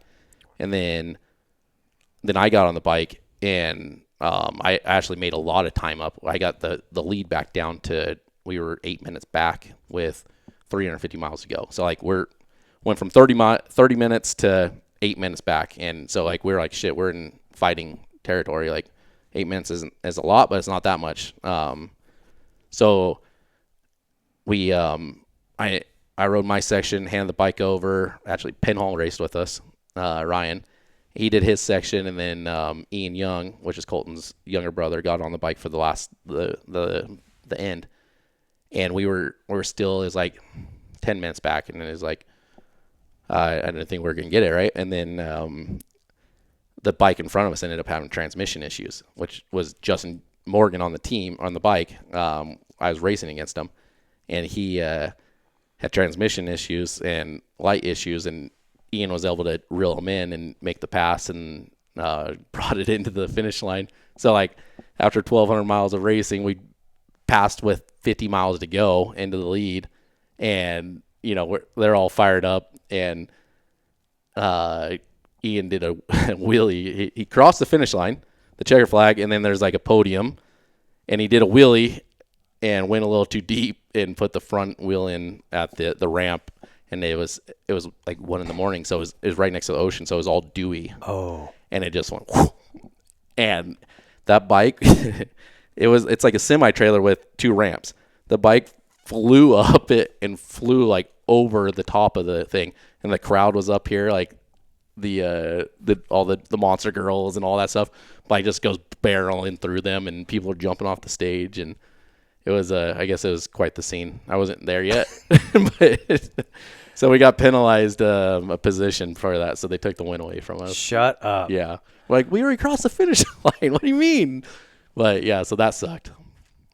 Okay, that's not the story I was thinking of. I did not hear that. Oh, I'm gonna yeah. have to bust Ian's balls about that. Yeah. He's a great dude. I really like Ian. He's really fun to be around. What was it? I heard a season where somebody made an illegal pit stop off of like where you're not supposed to, and there was video of it, and it was a whole debacle. But they took the win away from a team. This is in the last couple. That wasn't us. That was a different team. Okay. But that was with Colton actually, too. But yeah, I think either he turned around, their pit crew turned around on the road and went backwards for 30 feet. Like, it wasn't much, and they got penalized the position because they went backwards on the course. Okay. I just heard it was something like that. kind of silly thing, but busted them. Yeah. All right. So 17 ended. We split. So they took the win away. Like, that's kind of crazy. Well, the shitty part was like the win bonuses and stuff. Like to win the actual race and them to take it away, and then we only have first place bonuses. Like, we only make money if you win, and it put us in a pretty rough spot, honestly. Like, most of the races, especially at that time, like we stacked all our bonuses up on that. Like, we weren't getting any money from Honda. We were getting some money from Monster, but it was a high paying bonus for the 1,000 at the time. So yeah, it's like how much was it collectively if you won from everybody all in? What do you think you'd have made? What did you lose in that moment? 50-60K. Damn, dude, it's like not like you said, like as a whole, it's as a after team, the finish. How about just fine us? Yeah, we'll pay you $10,000. That's what I tried. Yeah, I tried because honestly, the rough part is like it took all of our money to go do this race, right? It cost us $50,000-$60,000 to go do the race, and then to hope to win. And so it's like you deplete everything to go do this, and like we're betting on ourselves, and then because of that, it's like a kick right in the ball. Did Ian feel bad? I mean, he probably had. Oh, I'm sure he still rolls over at night to the day. But to be honest, it makes it makes the story better. Like, having stories like that to look back on, right? Like, stories don't pay the bills, though. No, they don't. It made it rough for us there for a little while, but it all worked out. All right. So what happened in 2018? So 2018, that's when we split, and that's when I started SLR. Okay. I went and raced Dakar that year. So I started off the year racing Dakar, and I ended up launching off a dude day one, like 3 miles into the prologue. Like a 20, 30-foot drop to flat. Well, it wasn't even flat. It's like sand dune, you come up, and then it razor backed like this, and then it came to another dune here. So it looked like it just continuously came like this. So I'm just like hauling across this dune and just launch off this thing. I'm like, oh, shit, here we go. Just nightmare. No, it was like one of those dreams where I'm like, oh, my God, are you kidding me right now? Like, this is happening? Like, just flying through there, like, oh, just boom, stuck. Did you fell over? Land like on the upslope? On the upslope, yeah. My gosh. So actually, who was the Geico Honda? Well, it was Amsoil Rodriguez. Joaquim Rodriguez? Yes. So he was 2 or 3 guys in front of me, after me. Okay. And there's a video of him doing the same thing, and he broke his femur, and he was out. So he raced that year, but you could see my feet print and my marks in the ground in that video. So like, I think I hit it. Did you crash? Oh, hard, yeah. But I stuck. I like came to stop and boom, off to my side. And I got back up. I still finished 16th. I qualified 16th with that. So like I was probably riding too fast to be honest, but I still qualified really good. But they started videoing after I did that. I was the first one to launch that thing, and then they get Joaquim doing it right after, and he was out for the rest of the race. Did his femur. He was jacked up bad. Luckily, I was on a HRC bike with 52 millimeter forks. Okay, I said Baja was the gnarliest thing. Dakar might be even gnarlier. What? Tell me about your, Dakar is gnarly because of how many days you got going, and you are in the middle of nowhere. But I think some of the food that they feed you in the bivouac, pretty rough. Pretty rough. You don't even know what it is. Like, here's this meat, mystery meat. Yeah, like it gets pretty old by the end of the 2 weeks. It's pretty like you're ready to be home for sure. And I did South America, which I spent a little time down in South America before that in Argentina racing. So like I was kind of used to it in a sense, right? But where they're at Saudi now, like that has to be a whole other animal, right? I mean, I would just be scared because of where I am over there. You know what I mean? Yeah.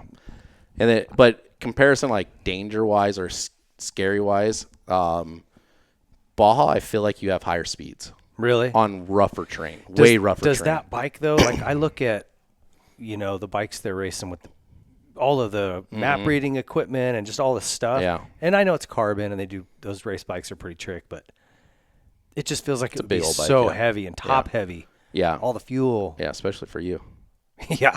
Like a little legs. I mean, they wouldn't even touch the sand, Yeah, no, it's a big bike, but you're not riding stuff that's like really physically demanding. Like motocross track, it's high intensity. Baja, you're going really fast through choppy stuff, rocks, and like a really beat up course. Dakar, you're navigating through virgin terrain. So like it's a little different in that sense. What about the dunes, though, with those tires? Dude, yeah, so when I crashed, I imagine it's like an adventure bike, like a Tenere. pretty close. In the sand. Better than that, but yeah. Between a dual sport and one of those is like what it's like. But when I crashed, I compressed my discs in my back. I compressed this elbow, and I was fine when I got off the bike that day. Like, it's just a quick 16-mile like prologue, and I was pretty sore, but I've never woke up that sore in my life. Like, I remember because we were staying in this like a little motorhome thing, and I go to get out of bed, and I barely could get out of bed, and I'm like, whoa, like, how am I gonna get out? I couldn't get on the bike. I gotta gear up. Yeah, like, and it was like one of those things, and I didn't say anything to anyone. Like, I just fucking got my gear on and like did it, and I couldn't stand on the bike. So I rode 5 days in the dunes in Peru, sitting the whole time. Which is great on your back. Yeah, well, because if I stood and you had like one of those G's, it'd be, I like, like the wind would get taken out of you. And I could only twist the throttle. I had no strength in this elbow. So all my steering and everything's here, and I'm just giving it gas sitting through these dunes. And we went down this dune. There's a name for it. And I didn't even know about it. And I'm not joking. It was like a mile or longer down. I dropped over this edge, and I'm like, where are we going? And it just looks like, ants down there, and it's the other riders. And I'm just like, it was the biggest hill I've ever seen in my life. Was it steep? Pretty steep. You're on the brakes the whole time, just sliding, like at least a mile, at least. Wow. Yeah, it was crazy. How would you say Dakar versus Baja? Like, give me what's the big differences? I mean, you said you're kind of lower speeds, more navigational, but so I guess longer too. Right? You said it's 2 weeks, and you're on the bike every day. Yeah. Not you have I'm one doing day a off. segment. Yeah. Yeah. You have 1 day off. So like Baja, you pre-run, and like we pre-run a lot. Like every day you're on the bike 6 to 8 hours a day, and then you just kind of keep learning that one section. And then when you go race, you race it the fastest you can. Where rally, you have no idea where the hell you're going. You get a map that morning or that night, and you mark it, put in your chart in your scroll, and you're off the next morning. And then you have like 900 kilometer days, so it's like 500 miles. Like 500 miles, if you think driving, like that's what, Tucson, maybe further. That's wild, dude. The gnarly thing too is you got to change your own tires. No, not in rally. That's No? ISD. Yeah. Okay. Yeah. No. Oh, I thought you guys had to do your own bike work. No. Okay. There's a class you do that. I forget what they call it. There is a class where you have to do your own bike work too. Yeah. So. Did you ever do ISDE? No. Okay. It always overlapped on Baja. Baja stuff. Yeah. Yep. Pretty gnarly that I think, if I'm not mistaken, Breivik's the only American that's won it. Dakar? Yeah, I think so. On a bike. They just wrapped it up this year. Yeah. And he lost by 2 seconds, dude. Yeah. I felt so bad for him because you can see and there's a video clip of it, and he's just like watching the other guy pull in and like, where is it at? And then finding out. Yeah, it's crazy. I mean, I guess for fans and spectators, really cool, but bro, 2 seconds after 2 weeks of going, you lost it by 2 seconds. Yeah. It's a rough one to the piggy bank. Yeah. That's a little rougher than we had. Yeah. For sure.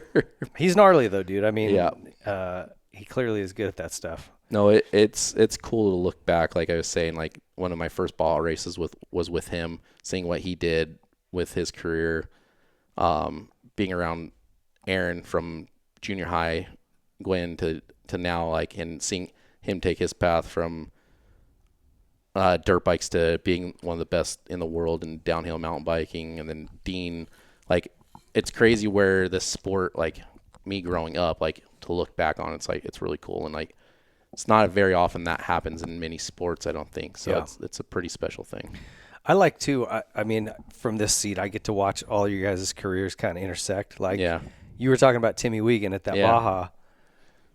He was just on here, I don't know, a few months ago, telling me about that last one, and he's like, he crashed, and he was, he's I'm done. Like, I'm done. Mm-hmm. You know? So I remember, it's just, you're talking about his last one, and I his last one was the start of my my career, really. Yeah. Like, that's interesting. So one story Johnny told me, I always ask this of Baja guys, like, tell me the craziest story you ever had down there. And he said he was pre-running one time, came to a group of guys that stopped him on the road. Yeah. And they pulled out a gun and stripped him down. Yeah. Said, take all your shit off and start walking that way. And he's like, you know, what are you going to do? So he did it, and he's like, they're going to shoot me. Like, I'm dead. Yeah. And they just rifled through his stuff and took whatever they wanted and then bounced. Yep. But I'm just thinking, like, bro, that's a what a moment. Like, you just think you're probably going to die right now. Yeah. No, what's whether it's racing or something like that. I never had anything like that happen. No? No. I get, honestly, I feel like there's like so many stories I forgot down there, probably for the better. But I think like the worst situation I've had is with racing. It was actually that year we started the team 14, and we go down to 250, and first time out pre-run, like I told you, we were super far behind. We only got there like 2 days before the race, and we're like, oh, whatever, we're just gonna send it, you know.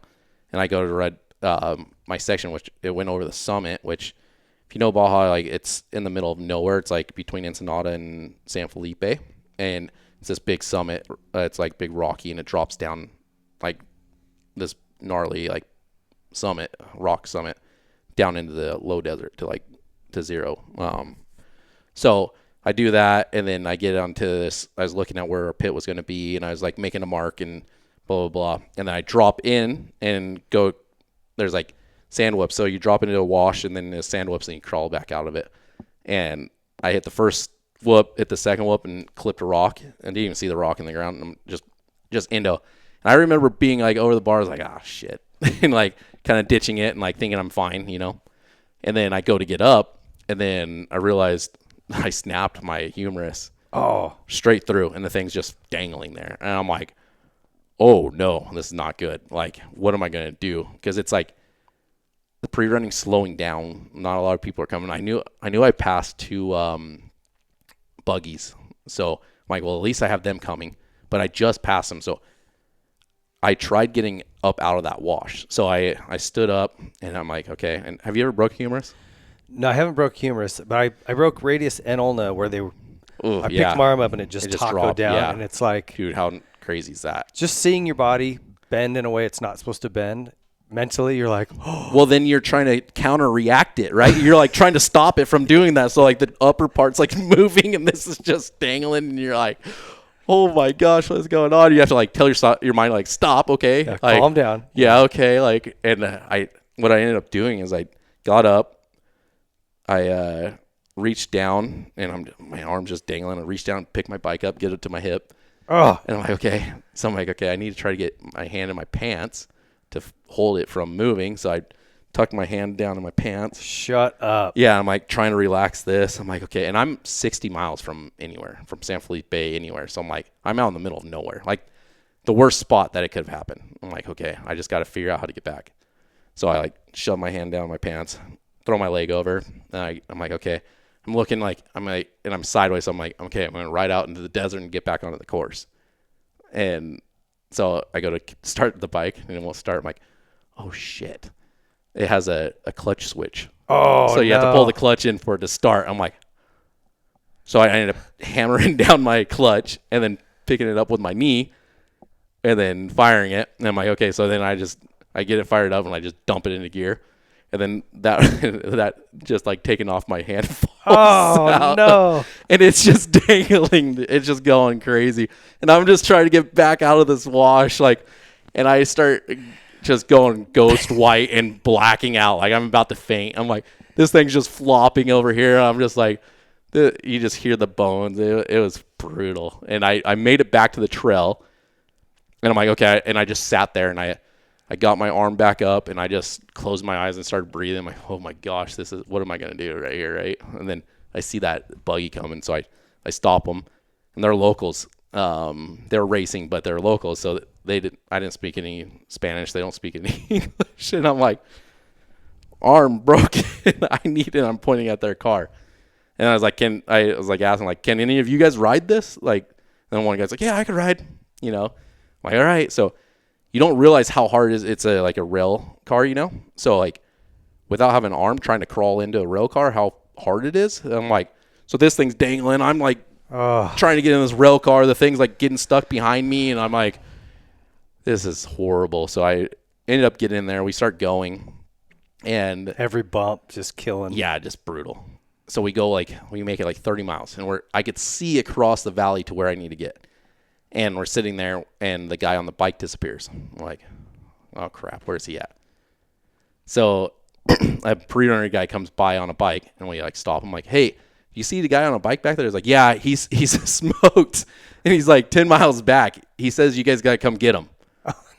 And he's like, oh, okay. And I'm telling the guy, I'm like, no, do not go get him. Get me over here. Like, get me to the pit. Like, we got to get there. Like, he'll make it. Like, or you go back for him. I was like, I snapped this thing in half. I got to go. It's not like it could be serious. Like, you got some There's gnarly arteries. Yeah.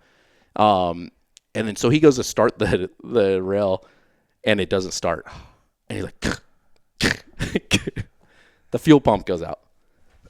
So we're 30 miles from pit. The guy's back there stuck on my bike, and fuel pumps out, and I'm just sitting here like. And we're probably 2 hours in at this point, like from when I broke it. It's amazing you're still conscious, really. I'm just, dude, I just was chilling. I'm like, whatever. And then that guy came up, and I was like, so the funny thing is my phone, which is random, it rings when I'm out there. And it was one of my best friends, Dan. And he's helping me build our website and everything for Ox Motorsports at the time. He's like, hey, blah, blah, blah, like just go straight into like what he's doing. And I'm sitting there, okay, yeah. And I'm like, answer. I'm like, hey, I need you to call Colton and TJ and tell them I broke my arm and they need to meet me at the dry lake bed in my section. Like, and he's like, wait, why did you let me talk that long? I'm like, you wouldn't stop. So they got the message. So and long story short, that pit that was out there they're called Baja pits. They had, he drove his truck out there with a strap, hooks us up to the car, to his truck. They get me into the truck. Front seat of the truck, and it's old like a 90s F-250 four-door, and so they're towing that thing back, and we're going down. I'm like, okay, like it's pretty smooth from this point, and it's like, let's get us back. And then he ends up making a wrong turn, and like camel's grass, like the grass and the sand dunes, he starts going into that, and then the turn was right there, so he just whips it in his truck, and he's in four-wheel drive, just floors it through this camel grass. Oh, no. And I'm going, boom, boom, boom. There's this little guy in the back, and he's, like, trying to hold me down from bouncing, and then the car is, like, behind there, so it would get slack and then go boom. So you're just, like, getting shot up. And down and forward back. Forward, back. And I'm like, how the hell is this happening right now? I made it back. I stayed down there for the rest of the week because it was a clean break, and, like, can't do surgery right now anyways because you have so much swelling. Like, so I just stayed down there and helped pit. And so that was kind of one of my gnarliest things that happened to me down there. Yeah, that qualifies. Yeah. That's terrible. Okay. Well, that was our Seat Concepts hot seat question. If you guys need a seat, go look at Seat Concepts, whether you're looking for a cover, a complete seat, something custom, different foams, comfort seat. How good is it? Do you ever use Seat Concepts stuff? Yep, we do. That comfort seat for off-road or dual sports, like, yeah, it's amazing. It's kind of crazy. So check those guys out. This is your Toilet Designs Timeout. We're going to take a quick break. We'll be right back with more.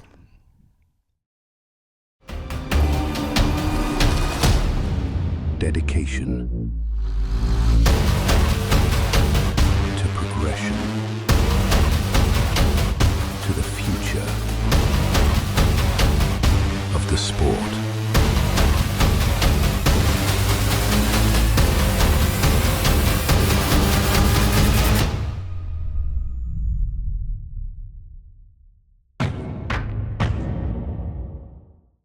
Pro Circuit. Pro Circuit products are designed with one goal in mind: winning. Through passion and hard work, Pro Circuit has operated the most successful 250 team in the history of the sport. They use that same formula when developing exhaust, engine, and suspension parts for every brand. When only the highest level of performance is acceptable, trust Pro Circuit. At Seat Concepts, our handcrafted seats are made in America. Visit us online or call today. Seat Concepts. Ride the world with us.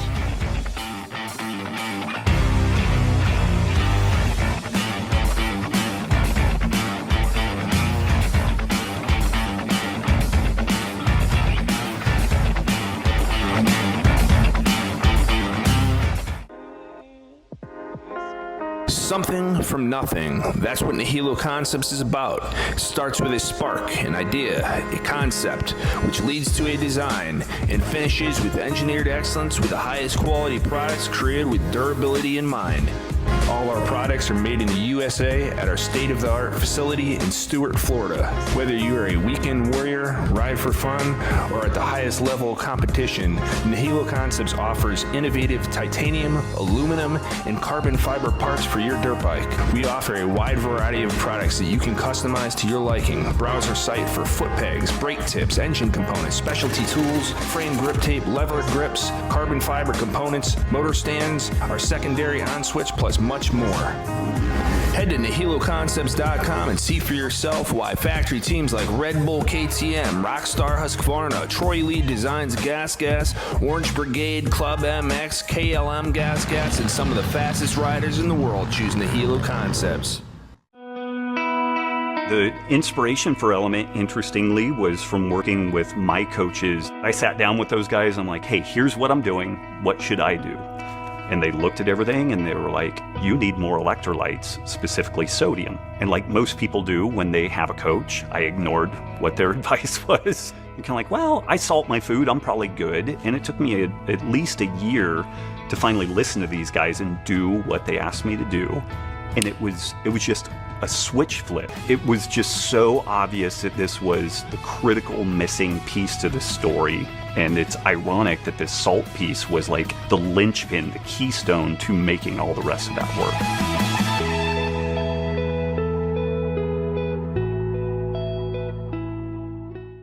Arc levers are the most durable and reliable on the market. They have the most premier class championships of any aftermarket lever. Arc is the only ratio-adjustable folding lever on the planet, and their patented design is precision machined in-house right here in the USA. The occasional tip over on the bike is inevitable. Broken levers? Those are optional. Visit arclevers.com today. Toyota has become synonymous with reliability, and for good reason.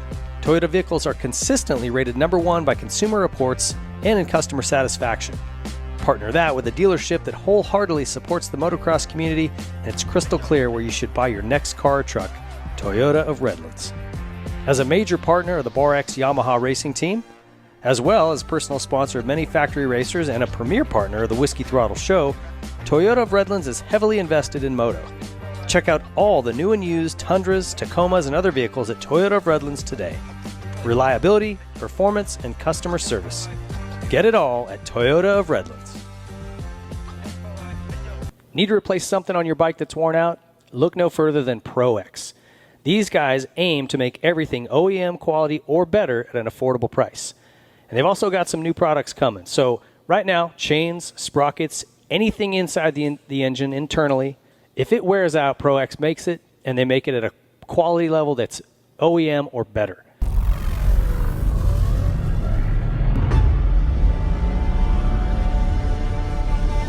The Specialized Science Club introduces the Levo 4,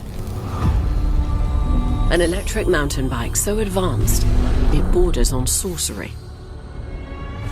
Together, you and the Levo 4 become a harmonious hybrid of organic and synthetic. It's a rider-enhancing machine that transforms you into a cycling cyborg. 720 watts of power and 111 newton meters of torque, amplifying your mortal muscles, allowing you to bend space and time to your will. All channeled through futuristic suspension, with honed geometry, granting super control while traversing extreme terrain at hyper speed. With supernatural power delivery, you'll have super traction to conquer climbs where others spin out. And you'll tire, if at all, before the bike does. Thanks to the Levo 4's super range. Every good podcast show has got to have an underwear sponsor, right? Well, we went right to the top, Ethica. These guys make the best underwear. If you haven't tried a pair, you don't know what you're missing. Your life hasn't even started yet. So try a pair of Ethicas on. Go to Ethica.com. Use our code WHISKEY20. Get you 20% off. And give all of your nether regions a break, man. It's vacation time for the boys. These things are comfortable. You're riding. Your butt's not going to get all chafed. These things are awesome. And guess what? They don't just make underwear. No. Tees, hats, beanies, sweatshirts, shorts. For kids, ladies, toddlers, old people, everybody. You name it. They make them. You know what else they make? Moto gloves. I didn't even know that. I just found it out. So get over to Ethica.com. Check them out. These guys are awesome. Whiskey20. Use our code. Don't cheat me now. Get 20% off and put your buns in the best undies around. Ethica.com. The Whiskey Throttle Show is a proud partner of Factory Effects, a leader in the power sports industry for over 30 years. Factory Effects specializes in officially licensed products with everything you need to upgrade your bike, including graphics, seat covers, and accessories. They also offer the largest line of officially licensed OEM casual wear for Honda, Yamaha, Kawasaki, and Suzuki, so you can rep your brand on and off the bike. In the garage or at the track, Factory Effects has you covered with a full line of OEM garage and track gear, from bike stands and tie downs to bike mats. Factory Effects is truly made for the ride. And right now you can save 25% off your order by using the discount code WT26 at factoryeffects.com. Nano Extreme is a proud partner of the Whiskey Throttle Show, and we're glad to have them. This product has changed the way folks are dealing with pain, whether it's chronic or acute, and doing it in a completely natural way. When pain strikes, whether it's from sore muscles, stiff joints, or arthritis, finding fast and effective relief is a top priority. That's where Nano Extreme comes in. Capsaicin, derived from chili peppers, is a natural compound known for its ability to block pain signals and provide long-lasting comfort. Whether you're suffering from arthritis, joint pain, or muscle pain, capsaicin cream works by desensitizing pain receptors in the affected area, giving you targeted relief where you need it most. Consistent application can lead to better joint function, less muscle soreness, and improve overall comfort in your arthritis, making it a must-have for anyone dealing with chronic pain. So stop living in pain or taking regular NSAIDs and other anti-inflammatories that aren't good for you. Get Nano Extreme and stop the pain.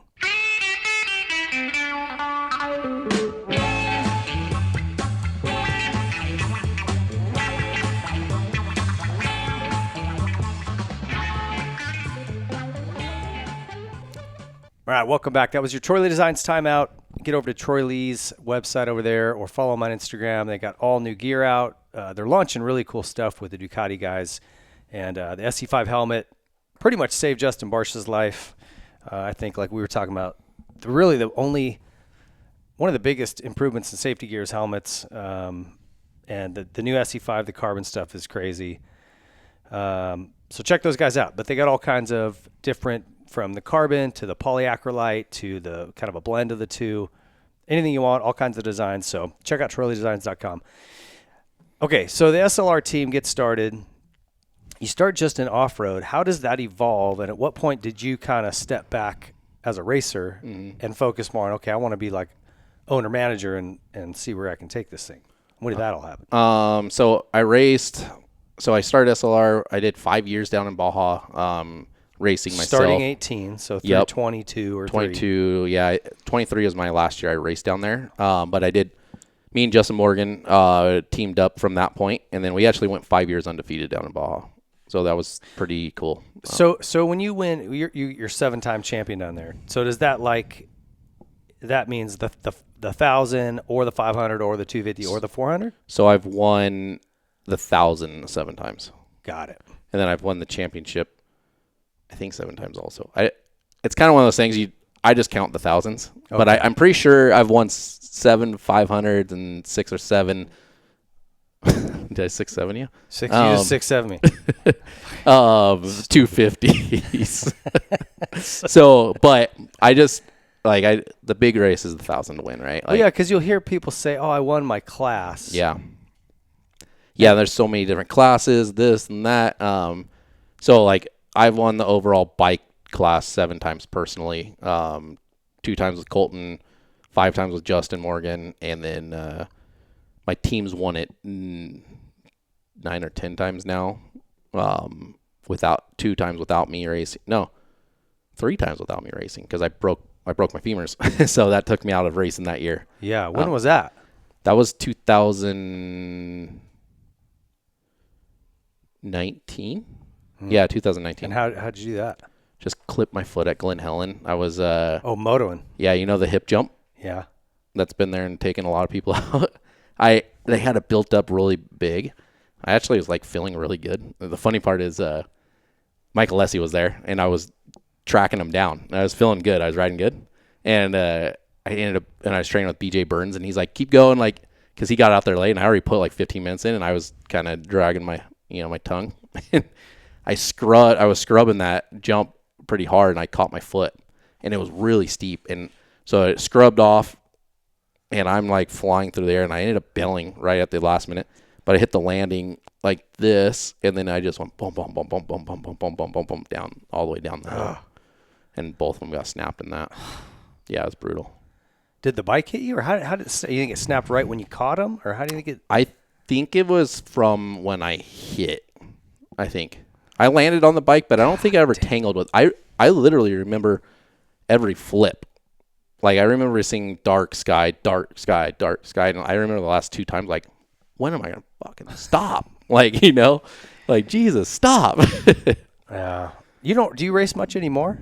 No, not much anymore. Yeah, not last 2 years. You know what I don't miss, and I'll see a guy crash really hard. You know that feeling when you just slam, and like you kind of have a ringing, and they just you know that feeling. I don't know how to explain it, but if you've ever hit really hard, you just dude, I don't ever want to. I don't want to ever do. I've had a few of those, and fuck, how many times can you take that?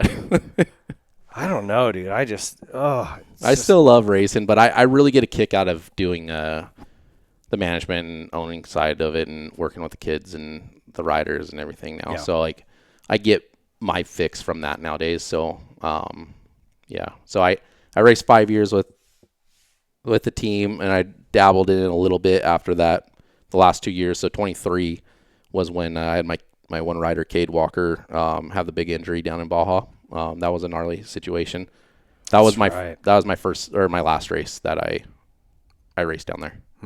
And really raced. I've showed up to a couple races from there, but was that kind of like you felt like it's like a wake up call? Like, all right, I don't want to deal with that anymore, or what was? I was already kind of at that point where like I have a 4-year-old and a 2-year-old now, so like at that time, my kid was my firstborn Walker was getting 1-2 years old, and I was. It just starts playing in your head, right? So I was already on that trajectory. It was a really long race, and I only wanted to race 250 miles of that race, and then I had a rider break his femur, and I had to make up. I ended up racing 430 miles in that year, and I was way out of shape. Like I could just go off of muscle memory for 250 miles, no problem, and like be fast and good. You go to 420, you got to be in shape, and riding for 9 hours straight, and I did it, and I stayed within the lead and like right there with the lead, and then Cade, might have been a little bit too aggro and kind of bad. Like I feel like if I would have set him up in a good spot of being in the lead, he probably would have been a little calmer. And then he had that Moto mentality of just going until he was in the lead, and had a big crash. And yeah, it was a gnarly situation. Yeah, I remember. I don't know how. I hope he's doing better now. And it seems like it. I message him every once in a while. He's back in Italy. I seen he's been back on the bike, and he's just kind of doing his thing. Okay. Yeah. He seems like he's in a pretty good spot. Okay. Good. I'm glad to hear that. Yeah. I know at the time it was pretty heavy. Yeah. No, it was gnarly. Okay. So you've added, how does it go from just your off-road, and you've had tons of success there, to obviously it's a natural progression to add in NGPC, which has become the bigger series out here. But now you're adding, and even I can see how you get Michaela to go do the women's races because she's crushing the NGPC series. Yep. And one of the fastest moto girls, period. Yep.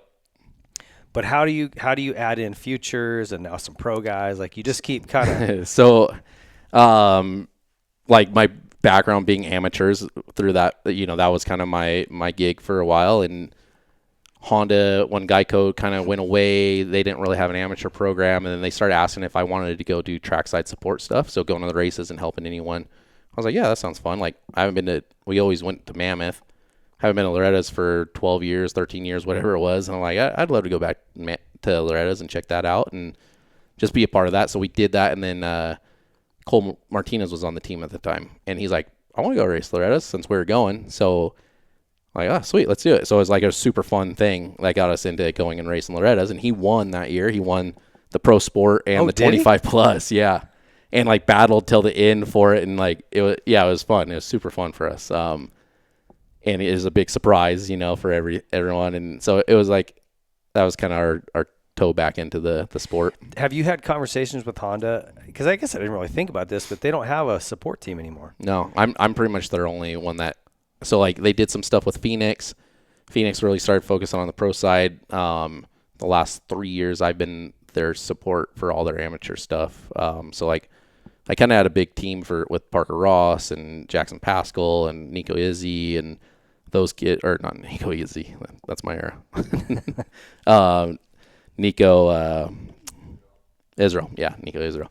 And, so we had a couple big years that we did good on that and really helped Parker get up through the ranks too, and then took him into the pro side this last year. I had Townsend last year, Alvin Hillian, and I feel like I'm forgetting someone. Olaf last year. Oh, Liam. Yeah, Liam. So, and then this year I'm kind of not really doing an amateur program. I've been helping Alvin still, but he tore his ACL, and that's kind of what happened. I wanted to do the pro side, and Honda, kind of the struggle is like we need places to land these kids into the pro ranks, right? Like you start developing and spend all this time and money, and then like the perfect example is Parker, right? I'm super stoked that he ended up with Myron and on the Bar X team, and he's in a great home, and that was my job for him, was to help him do that. But it sucks to spend all of Honda's money to do that, right? And that's how it goes. But so that we've been talking about that, like, okay, how do we? But that's what I'm saying. They could use a good pro 250 team, like a satellite team, to draw from if the guy's really good, or at least have more representation in the 250 class outside of Joe and Hymus. That's what we're kind of shooting for. We'll see. I have really good bikes. I know like Chad does a great job on XPR, does our motors. They're really good on the Hondas. Showa does our stuff directly for us. Like super lucky for that. So like we have good bikes. Yeah. We have direct contact with Honda. Like we don't get factory support or those things, but we're in talks with them at any time. Like if I have a problem, like I know I could go to them and get stuff and figure it out. So I have a package. So right now I think that's kind of where the Ultimate Rider, like I didn't do an amateur this year. And I think that's kind of where like the Ultimate Rider, like I kind of have that position in a sense. So it's like, figure out where the best place where it lands. Got it. Okay. And is there like, what would be your biggest struggle right now with the team? Is it personnel? Is it funding? Like what's kind of the roadblock for you right now to go up a level? Funding in the pro side. So like I've done a great job on the off-road, and obviously with the success we've had, like that comes, right? So, I mean, it wasn't that way from the beginning. It was, grinding and for nothing and for a long time and doing all the work yourself and all that. So, but I've built that up. I have an amazing team that helps me with all that stuff now. And I've been building the off-road or the motocross side with amateurs, and we have a great team. It's really, now it's like we have a great base, and now it's trying to figure out the funding at a higher level. Yeah. Okay. Or do you prefer the moto stuff to the off-road stuff, or they're just very different vibes? Yeah. I love off-road because it's just like the normal, like it's like growing up, right? Totally. Like you're just going to the track and the vibe's good. It's very good. We have a great vibe around our team and everything in the motocross, but you see a lot of that craziness in the pro side and especially amateur side. So, and they just can't help themselves. And you try to explain like, hey, it doesn't matter that much. Like just do the best you can and like figure it out. And if you really want it, you're going to get it kind of thing, you know? So I kind of like being more on the pro side because you're kind of past that, the amateur stuff, but there's a special place in my heart for amateurs too, just being like my background, where I came from, and wanting an opportunity and helping people have an opportunity. Yeah, I get it. Like I said, there's a need for it. Yeah. We need more teams. I just love dirt bikes. Yeah. I love racing. We're all too dumb to get away from them. Yeah, exactly. So what would you say, tell me your thoughts on the WMX series. You know, like I know Vicky Golden qualified for a night show. Or a main? Did she make a main? I think it's just a night show. I think it was a night show. What she's doing in freestyle, I think, is a killer. I think like that's probably right now the best path for a woman who's good on a motorcycle to go and make a living. Yeah. I think she's doing pretty well, dude. I think so too. Yeah, I'm sure she is. Making more than you and me by a long ways, and she deserves it. That'd be awesome. I hope she is. But in the in racing, it's like, you know, whether it's Lala or it's Michaela or Charlie Cannon. Are they? I mean, I don't think there's a living for them to make. At least now, is that something? Will that ever change, dude? I mean, I don't know, man. I don't know. It's a bummer. Charlie does pretty good because she's from Australia, and just how the contracts work and everything. Like, I don't want to say the wrong thing, but she does well. Does she? She does really well. Okay, yeah. Good. They deserve it. Yeah. And Lala's signed a contract going over there and racing too, so she's in Australia. Yeah, and Star's been trying to sign her with like a pretty big contract as well. So, you know, there's actually some pretty good things coming for them. Okay. Yeah, and then now how much coverage they got on Peacock, and this year they had the new title sponsors, Synchrony. Yeah, Synchrony. Coming on, and so they're going to be on every single Peacock race on live too. And so I think right now the best opportunity for like women's moto was really down. Like the only thing you could really do is off road. Yeah. Well, when I was managing Troy's team, 09 and 10, that was when it was peaking. Yep. And then it took a dump when the economy crashed. But you had Tara Geiger, you had Jessica Patterson and Whitmore, Ashley Feilich and Whitmore. And those Sarah guys, Sarah Price, they was like, you know, those girls got after it. Yep. But like they weren't making really, even at the peak of it, weren't really making much. So it's good to hear some of them are at least doing better. Yeah. I just feel like it's, I don't know, man. I think there's a possibility of it. Yeah. I think, honestly, it's probably one of the best things that we got for advertisement this last summer with the stuff that Michaela is doing with the WMX, and I think it's only going to get bigger. So I hope so. You know what doesn't hurt those girls? I'm gonna be labeled a misogynist. I don't really care. They're cute. Yeah, you know what I mean? For sure. Yeah, because a lot of girls that ride look like they could play linebacker for the Broncos. That's not a popular comment. Yeah, it's true. These girls are really pretty girls, and and they rip. I try to stay off the track when they're out there. It's like, especially when you haven't rode for a while. You're like, I'm just gonna go over the vet track. I know. I mean, I haven't ridden much in about a year just because of my knee. But I remember the last time Michaela was training, and I jumped in, and I'm like, I want to pass this girl, you know, and I'm like, oh damn, where's she going? Come back. I mean, I had to go. I had to be everything I had. To do it, to pull up on, get to her. And I was like, dang. Yeah. Don't come out here half cocked and ride with her. She'll pass you. Yeah, straight up. Okay, so West Coast off road. I wanted to pick your brain on this. when we first started Whiskey Throttle Media, I was like, there's so many people that do off-road on the West Coast, but there's not, and there's Works, and there's this series, and there's that series, like 4 different series going on. Yeah. 5. None of them really work together or whatever. It's super just disjointed. Yeah. And I'm like, why can't we get our shit together and run it like the GNCC runs theirs? Just one promoter, very organized. It's huge back there, and it's a different world. I get it. I totally get it. But still, we could do our GP version of that. Yep. But it's like you can't get anybody to work together out here. All the clubs want their say in it each round, and so I found it to be very frustrating. And the NGPC guys did reach back out and say, "Hey, we'd like to do something with you guys." Yeah. I'm like, dude, help us help you. Like, we want to. How freaking gnarly is Dante? Yeah. No, but, he's but insane. no one knows. No one knows anything about him because it's like there's no press. Yeah.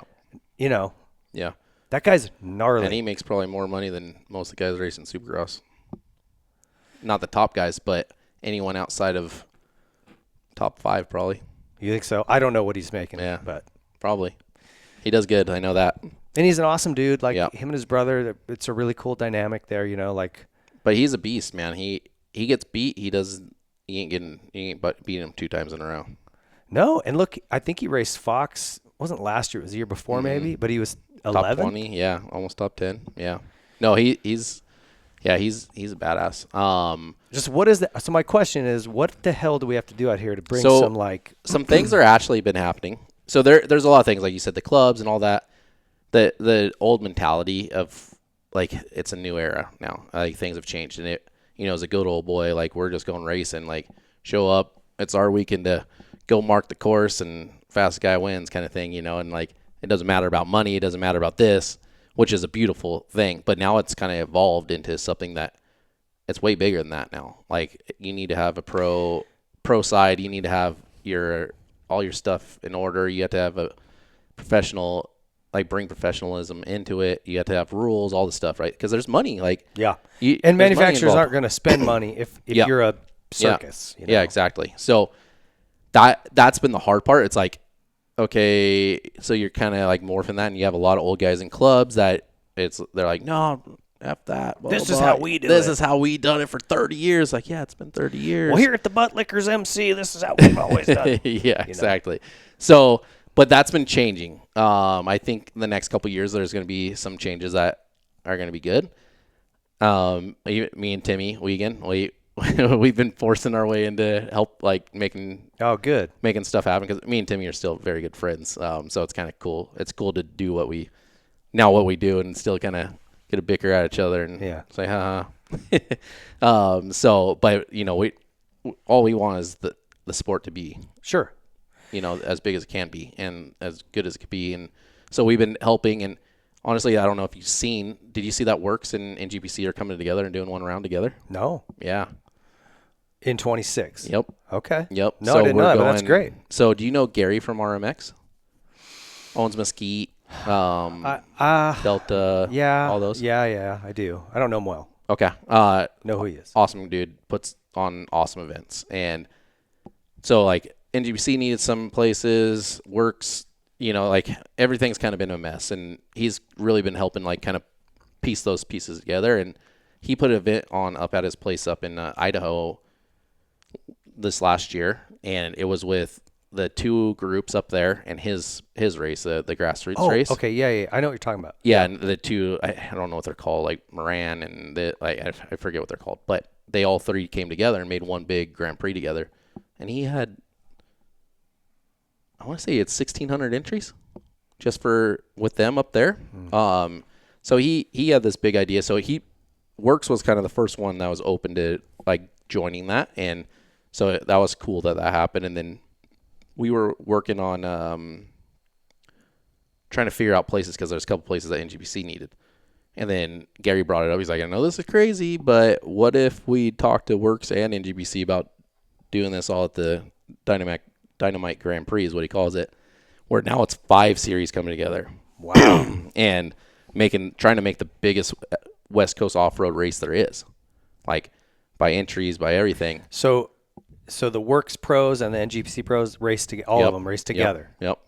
and then wherever you finish, that's your points for works and for NGC. Kind of like an East-West showdown. Yeah. An intra-West showdown. Inter-West one, yeah. So, yeah, That's it's rad, really dude. cool. Yeah, so Good. I think it's going to be really good.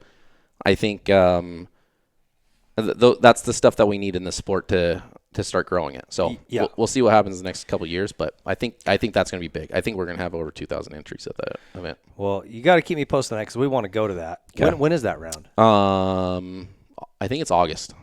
Okay. I think it's August. Okay. And keep me if there's stuff we can do. Okay. Like I said, I tried really hard to kind of say, hey, how can we help you? Help us showcase these riders, their bikes, and this community because it's cool. Yeah. And it was just a lot of pushback. They were kind of like, "Yeah, we'll give you a free entry. Come on in." I don't know. It was just like there was no. I know. Yeah. It's getting better. We're trying. Okay. Yeah. Well, I'd love to help, dude. I want it to do well. What about family and kids and what are you up? Do you have any time to do anything fun? I mean, you got 2 kids, little ones. 2 kids. Yeah, they're 2 boys. They're awesome. They're funny. They're we go out to Sun Fair 42 and ride when we can and take them out riding. And do they have the bug? Off and on. Okay. They both love dirt bikes. Like they're always playing with them. They love dirt bikes. they ride their Stasics all the time.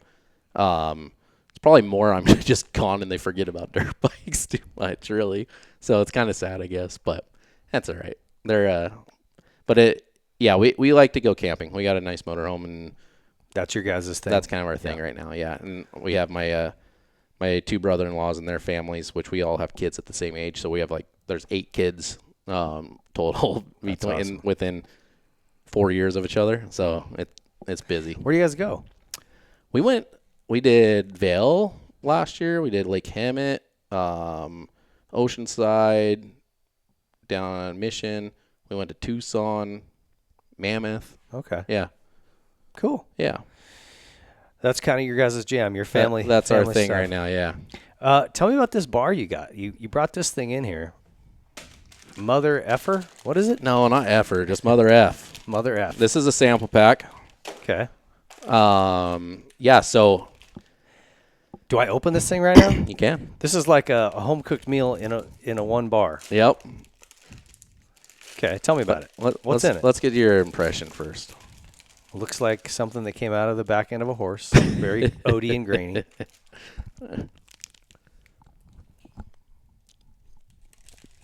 It's good. Not bad, huh? Yeah, good texture. It's good. It's good, huh? So yeah, I'll try to make it as quick as possible. Yeah, I'm starting a nutrition bar. It's actually going to be a meal replacement bar. So this has enough nutrients, all whole foods, that we'll consider to be a meal bar. And so it's all whole foods. It's almonds. There's no nuts, so you don't have to worry about any allergies to nuts or anything like that. It's almonds or peanuts, almond butter, raw honey, wild blueberries and blueberries, apricots, and it's a cold press. So it's nothing's heated up. It's not overbaked. And the name comes from, do you know anything about the MTFHR gene mutation? MTFR. Yeah, the motherfucker gene. Mm-hmm. So I have that. My wife has it. There's 8 of us out of the family that got tested. There's one that didn't. You did a Gary Brecka test? Yeah, exactly. Yep. My daughter has it. Okay, yeah. So for me, I'm like, well, what the heck do I eat? And it was just kind of funny. I was like, is there any bars or anything? And there really isn't. And my wife was on AI and came up with this idea and came up with the Mother F bar, and to play off the name and to come out with a true whole food bar that doesn't have folate in it, doesn't have all the chemicals or anything in it. So just a clean bar to take to the market. And it's changed her dad's life by gut health and everything. He's had issues for 30 years. And so by changing the diet and gluten free also. Oh yeah. Yep. Yeah. So it just one thing led to the next, and we ended up. How'd you know who made this? So that's the crazy part is 2 weeks after we came up with this idea, we got introduced to this chick that's up. This doctor, her name's Dr. Cheryl. She lives up in St. Helena. You know where that is? Napa area? Nope. So it's like a pretty nice little area. And she ran a thing in the hospital. It was a 10-day course where you'd come in there. People flew all over the world to be in it. And it's $20,000 to be there for 10 days. And she would put you on a whole food diet and like help you clean up your diabetes or heal your diabetes or any issues you had, cancers, whatever. Like people are coming. So she created this in her class or in her class. She would do it for 10 days. Okay. So she's a food scientist, and her husband was the main physician or whatever at the hospital. So she developed this over 10 years, and so she has all these meals and everything. And she had a bunch of people like, well, do you have any bars or anything? And so she ended up creating this over. So her thing was like having a meal in a bar that's all whole foods, that has enough protein to be a meal, enough fiber, enough, all your ingredients, your macros would be in there to be a true meal bar that's whole food. So that hospital ended up closing down. And within like a month after it closed down, we got linked up with her. So we got the idea of starting it. She already had the bar and had no place to take it out to the market. And now we're full bore. So are you guys partners or you? Yep. Yeah. Yep. So we partnered with her. My wife and her family all jumped in, and yeah, we're full bore. So it's super interesting. Like we bought all the methylated vitamins and stuff for my daughter, and we noticed the difference when she stays on them. Hard to get her to stay on them. Yeah, no, it's very hard. But like, they're putting. You see where Newsom's putting folic acid in all the tortillas. Tortillas, yeah. So, yeah, I mean they're jamming folic acid down your throat. Which is, and it just starts. The folic acid, like if you're allergic to it, it starts blocking all your receptors, and then it starts throwing you off. Like I was close to being diabetic a year ago, and that's kind of where this whole thing started. And I've definitely like gotten better shape over the last year and whatnot, but I'm like, what? Like, huh? No, I'm not, And then it turns out like, yeah, and then you start learning about all this stuff. And I mean, do you listen to the Jelly Roll and Rogan? Oh, Rogan, no. He talks about it a lot and like how he changed his life and all that, and like it's all kind of the same stuff. Yeah, so homie's like he lost hundreds of pounds. Yeah, 300 crazy. And something pounds. Yeah. So this is just something special to us because it really has helped change our lives, and just one thing's led to the next. So we're hoping to release in March. Okay, well, you got to keep me posted on this. I'm going to stay in touch with you. I want to get some of these for my daughter. Yep. But what about making it in smaller sizes? What if I don't want 500 calories? Like it's delicious. I love it as a snack, but like. So we've talked about a couple different things. So first we're going to come out with this one. So it's a full meal. So you could replace a meal with this. So people on the go, like that's great. Yeah. Right. I love bars. We when you're firefighting too, like you only have a couple minutes to eat. Yeah. So that's kind of the theory behind it. It's like the people on the go that need something healthy to eat. This is a bar that's going to give you a full meal. We have talked about it like doing halves, or we looked at getting packaging where you could open it up, like a Chips Ahoy, where you could like peel it back, or Oreos or whatever, like trying to do something, because it's a dense bar. Yeah, it's thick. So I think eventually we'll get to that. Right now we're just going to come to market with this one. This is the original flavor, and yeah, it's good. Like I'm going to probably end up eating it, and then I'm like, shit, I'm 500 calories in right now, but it's good. Yeah, but the crazy thing is when you start learning about it, like 500 calories of a whole food, like your body processes it way differently than it's not a processed food. So yeah, it's not 3 Snickers bars. Right? No, exactly. Exactly.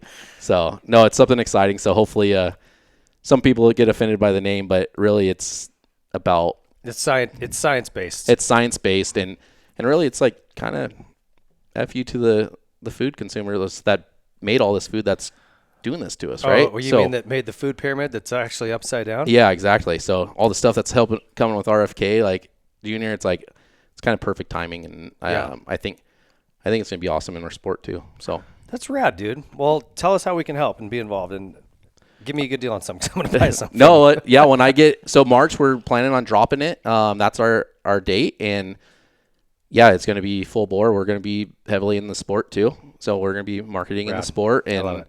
We're going to do stuff at NGBC and all that. So if you want more information, just go to motherf.com, and we have website up, or come out to the races and talk to me. If you're at the races, just come talk to me, and we'll be making a big launch here in a month and a half. That's badass, dude.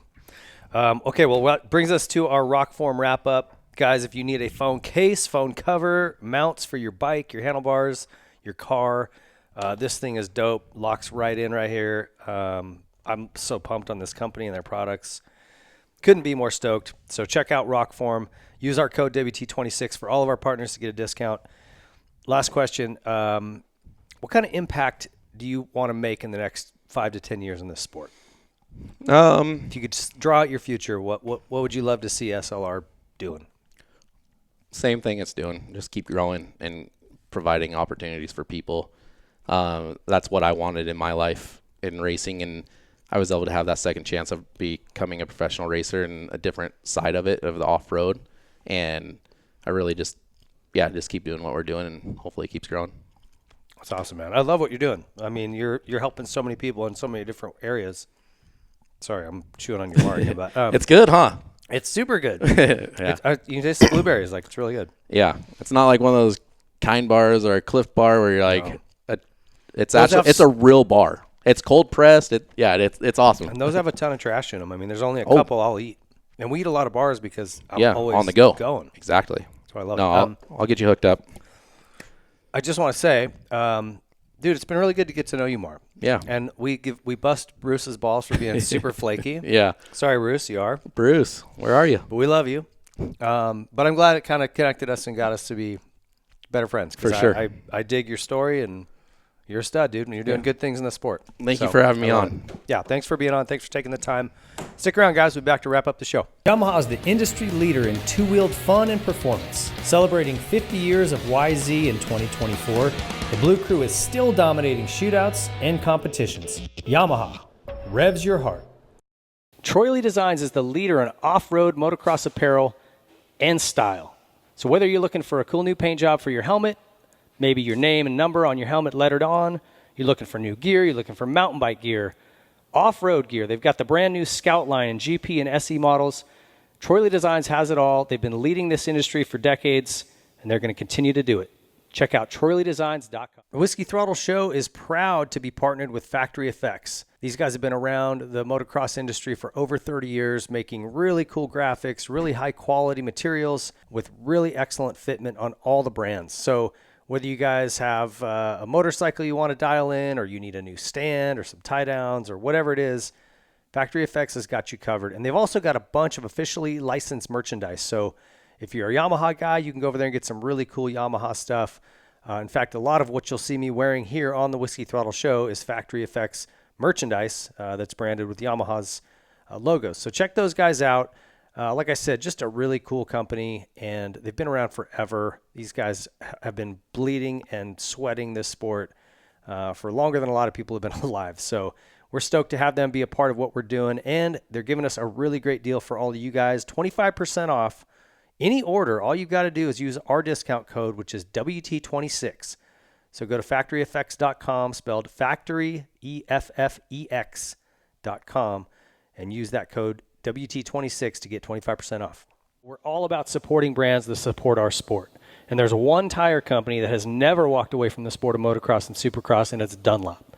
When times got tough and the economy took a crash, Dunlop stepped up and stayed with our sport to support it and the athletes and individuals that love it. Their MX-53 line and MX-33 lines absolutely dominate this sport. Every national championship at the pro level has been won in the last decade, and nearly every single amateur national championship at Loretta Lynn's has been won on a Dunlop. So if you're looking for high performance, you're looking for amazing quality, and you're looking to support a brand that never turns its back on our sport, there's only one choice for you, and it's Dunlop. All right, Whiskey Throttle fam, we've got a sponsor here that I want to really encourage you guys to try, Element. If you haven't seen this stuff before, give them a check out on our Instagram bio. You can get in there. We've got a link that will give you free samples. You can go in and try this stuff. And this delivers just the right amount of electrolytes that you need when you're competing at all, especially if it's midsummer, humid. Think Loretta Lynn's, Nationals. You're sweating like crazy. This is the best way to replenish it, okay? Straight water is just going to flush more electrolytes out of your body, cause more cramping. You've got to get the electrolytes back in. This Element provides it in the perfect package with zero sugar. It is vegan, keto, paleo friendly, gluten free. This is the perfect product for athletes or those pretending to be athletes. So it was designed by Rob Wolf. This guy is a crazy smart dude working in the science field. Was developing for his own use in athletics, and he came up with the perfect formula. This stuff's awesome. This right here, the citrus salt, is my favorite. Of course, you can get it in a sample pack like this where you can try some different flavors, watermelon, orange, raspberry. Great stuff. Cannot recommend this enough. If you are racing, even at a local level, and sweating at all, which, come on, we all do on a dirt bike, you've got to have some of this stuff to replenish it right. Give it a try. Like I said, go to our bio on Instagram. You can find a discount code or a link that takes you directly to there, and we'll give you a free sample. Check it out. You're not going to want to miss that. Support these guys. They are fans of the sport, and we are so stoked to be partnered with them. Element is an incredible product that I use exclusively, and I'm so proud to have them part of the Whiskey Throttle Show. Pro Circuit is the leader in aftermarket performance and quality. Whether you're looking for a little more horsepower out of your engine, some quality hard parts to improve the way your bike feels and looks, better handling through suspension or linkage arms, Pro Circuit is where you need to stop. It's your one-stop shop. You can go in there and get everything you need to make your motorcycle go from average to exceptional. Pro Circuit's got enough number one plates on their wall to side an entire home, and there's a reason for that. They're very, very good at what they do. The highest quality products with one goal in mind, and that's winning. Check out ProCircuit.com. If you are in the market for a new vehicle, look no further than Toyota of Redlands. You've got to support a brand that is supporting motocross big time. At the amateur level, pro level, they are part owners in the Bar X Yamaha racing team. They support a ton of riders individually, and they support us here at Whiskey Throttle Media. And I'll tell you what, the facility up there in Redlands is absolutely incredible. It's beautiful. The folks are friendly. They're professional. And if you've never owned a Toyota, you got to give it a try. It is the only brand that I'll drive anymore. If you're buying, there's nothing more reliable, nothing that holds its resale value better.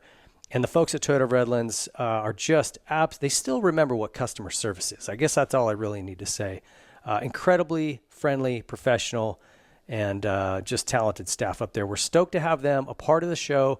If you see the Whiskey Throttle truck around here, the Toyota of Redlands Tundra, give us a wave and a honk. But man, just so stoked to have these guys on board. Like I said, anybody like that that's getting involved and supporting the sport, we just want to push as many people as we can to them because those folks are rare, and especially when they have an incredible product and provide an incredible service. So get up to Toyota of Redlands, California. If you're anywhere in southern United States, southwest United States, it's worth the drive. Get over there, check those guys out. Tell them the Whiskey Throttle Crew sent you.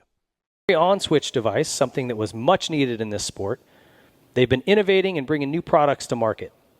Their latest is the new Nihilo Run Cool brake pistons. They're designed to be stronger than stock and provide exceptional cooling performance with less brake drag. Most OEM calipers pistons are made from aluminum that just can't hold up to the heat and extreme demands of serious racing. When they get hot, the aluminum will distort, causing loss of hydraulic pressure and brake failure. Nihilo's Run Cool pistons limit the area that boiling hot hydraulic fluid is able to come in contact with the piston, leaving 2/3 of the piston volume in open air with breather holes to enhance the cooling ability. It's made of a proprietary stainless blend, which is better at dissipating heat. You have issues with brake fade or brake failure, check out Nihilo Concepts among their many amazing hard parts and carbon fiber parts and titanium. NihiloConcepts.com. Seat Concepts is the leader in motorcycle saddles. If you're looking for a new cover or a new seat entirely, Seat Concepts is the place to go. They make custom seat foams catered to your height, weight, riding ability, riding type. They also have waterproof covers and foams that will not break down if you ride in a lot of inclement weather. And they pride themselves on being much more comfortable than OEM or any other aftermarket company. If you're looking for a new seat or a new cover, Seat Concepts, there's nothing better. Guys, I want to introduce you to Rockform, and a sponsor of the Whiskey Throttle Show here that has just been blowing my mind with their products. They've got all kinds of, started as phone cases. This is their rugged phone case here that I've got, which is just bulletproof. You could throw this thing out of an airplane, probably pick it up and be just fine. And on the back here, everything is magnetic, so it'll just stick to anything metallic, obviously. But this little locking device you've got in the back, this bolts onto handlebar mounts, car mounts, adhesive mounts, magnetic mounts, and it does not come off. It is locked in. I have no fear that my phone is going to pop off a handlebar on a street bike ride. And then I like the little sport ring they've got. They've got all kinds of devices that pop in here, but this thing acts as a stand. If you want to sit this thing up and watch something on your phone or work on it, just absolutely incredible. And this is magnetic as well. All kinds of amazing products, guys, for your phone. Kind of that's their primary function. They also have the G-Rock speaker. This is basically made for golf, and you just stick it to the frame of your golf cart and get after it. Got great tunes all day long. So a ton of products, but check out our boys at Rockform. These guys are killing it. I'm so stoked to be partnered with this brand. You know, we really pride ourselves on partnering with elite brands, really, really high-level companies, and Rockform is right on cue. Need to replace something on your bike that's worn out?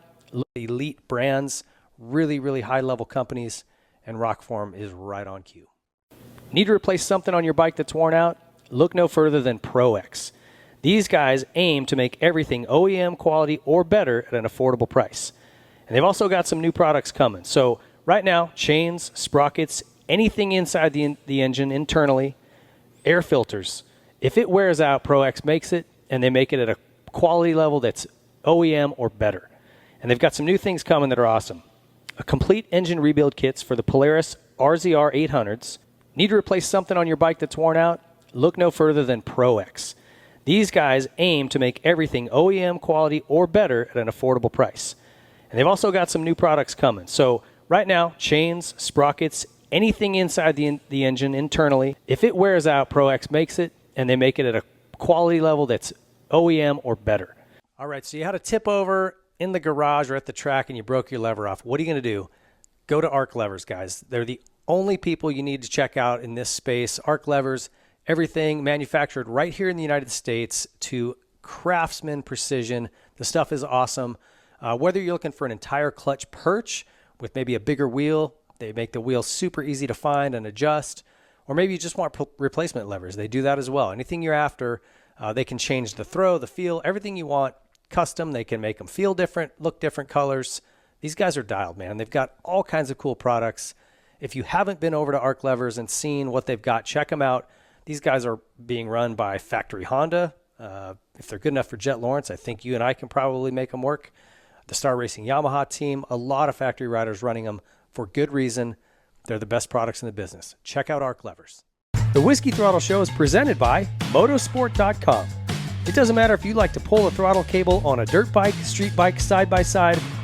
Motosport.com is putting riders first with parts, gear, and accessories, including some of our partners like Troy Lee Designs, Dunlop, Pro Circuit, and more. They offer first returns free on apparel so you can buy with confidence. And Motosport.com offers fast, free shipping on all orders over $79. Make your next ride your best ride. Visit Motosport.com. Every good podcast show has got to have an underwear sponsor, right? Well, we went right to the top, Ethica. These guys make the best underwear. If you haven't tried a pair, you don't know what you're missing. Your life hasn't even started yet. So try a pair of Ethicas on. Go to Ethica.com. Use our code WHISKEY20. Get you 20% off. And give all of your nether regions a break, man. It's vacation time for the boys. These things are comfortable. You're riding. Your butt's not going to get all chafed. These things are awesome. And guess what? They don't just make underwear. No. Tees, hats, beanies, sweatshirts, shorts for kids, ladies, toddlers, old people, everybody. You name it. They make them. You know what else they make? Moto gloves. I didn't even know that. I just found it out. So get over to Ethica.com. Check them out. These guys are awesome. Whiskey20. Use our code. Don't cheat me now. Get 20% off and put your buns in the best undies around. Ethica.com. All right, the sun is shining. That means you guys need to find yourself a good pair of sunglasses and look no further than Rockwell.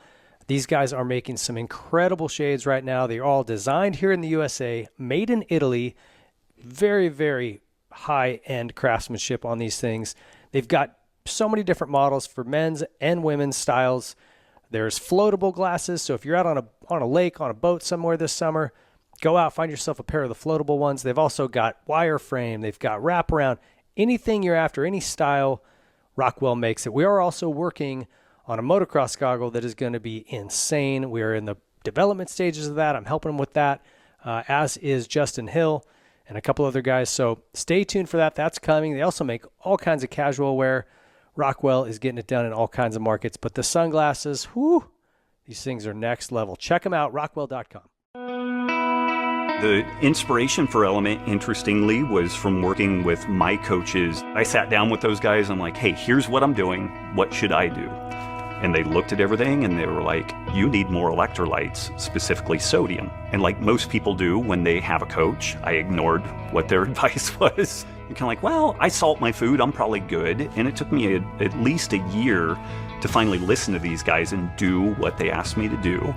And it was just a switch flip. It was just so obvious that this was the critical missing piece to the story. And it's ironic that this salt piece was like the linchpin, the keystone to making all the rest of that work.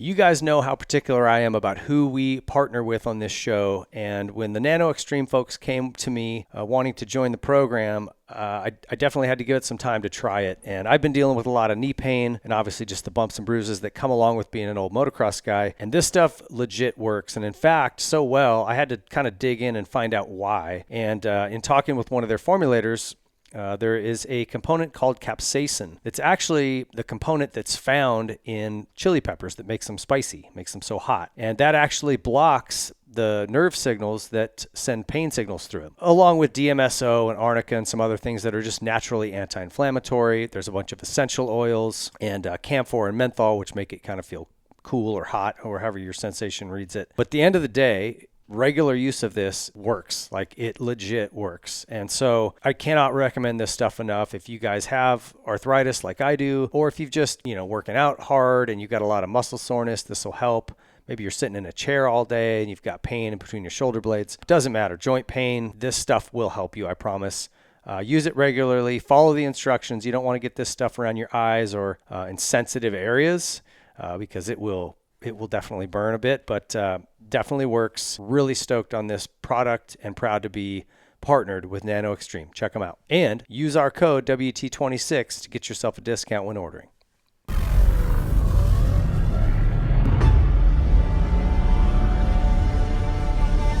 The Specialized Science Club introduces the Levo 4. An electric mountain bike so advanced, it borders on sorcery. Together, you and the Levo 4 become a harmonious hybrid of organic and synthetic.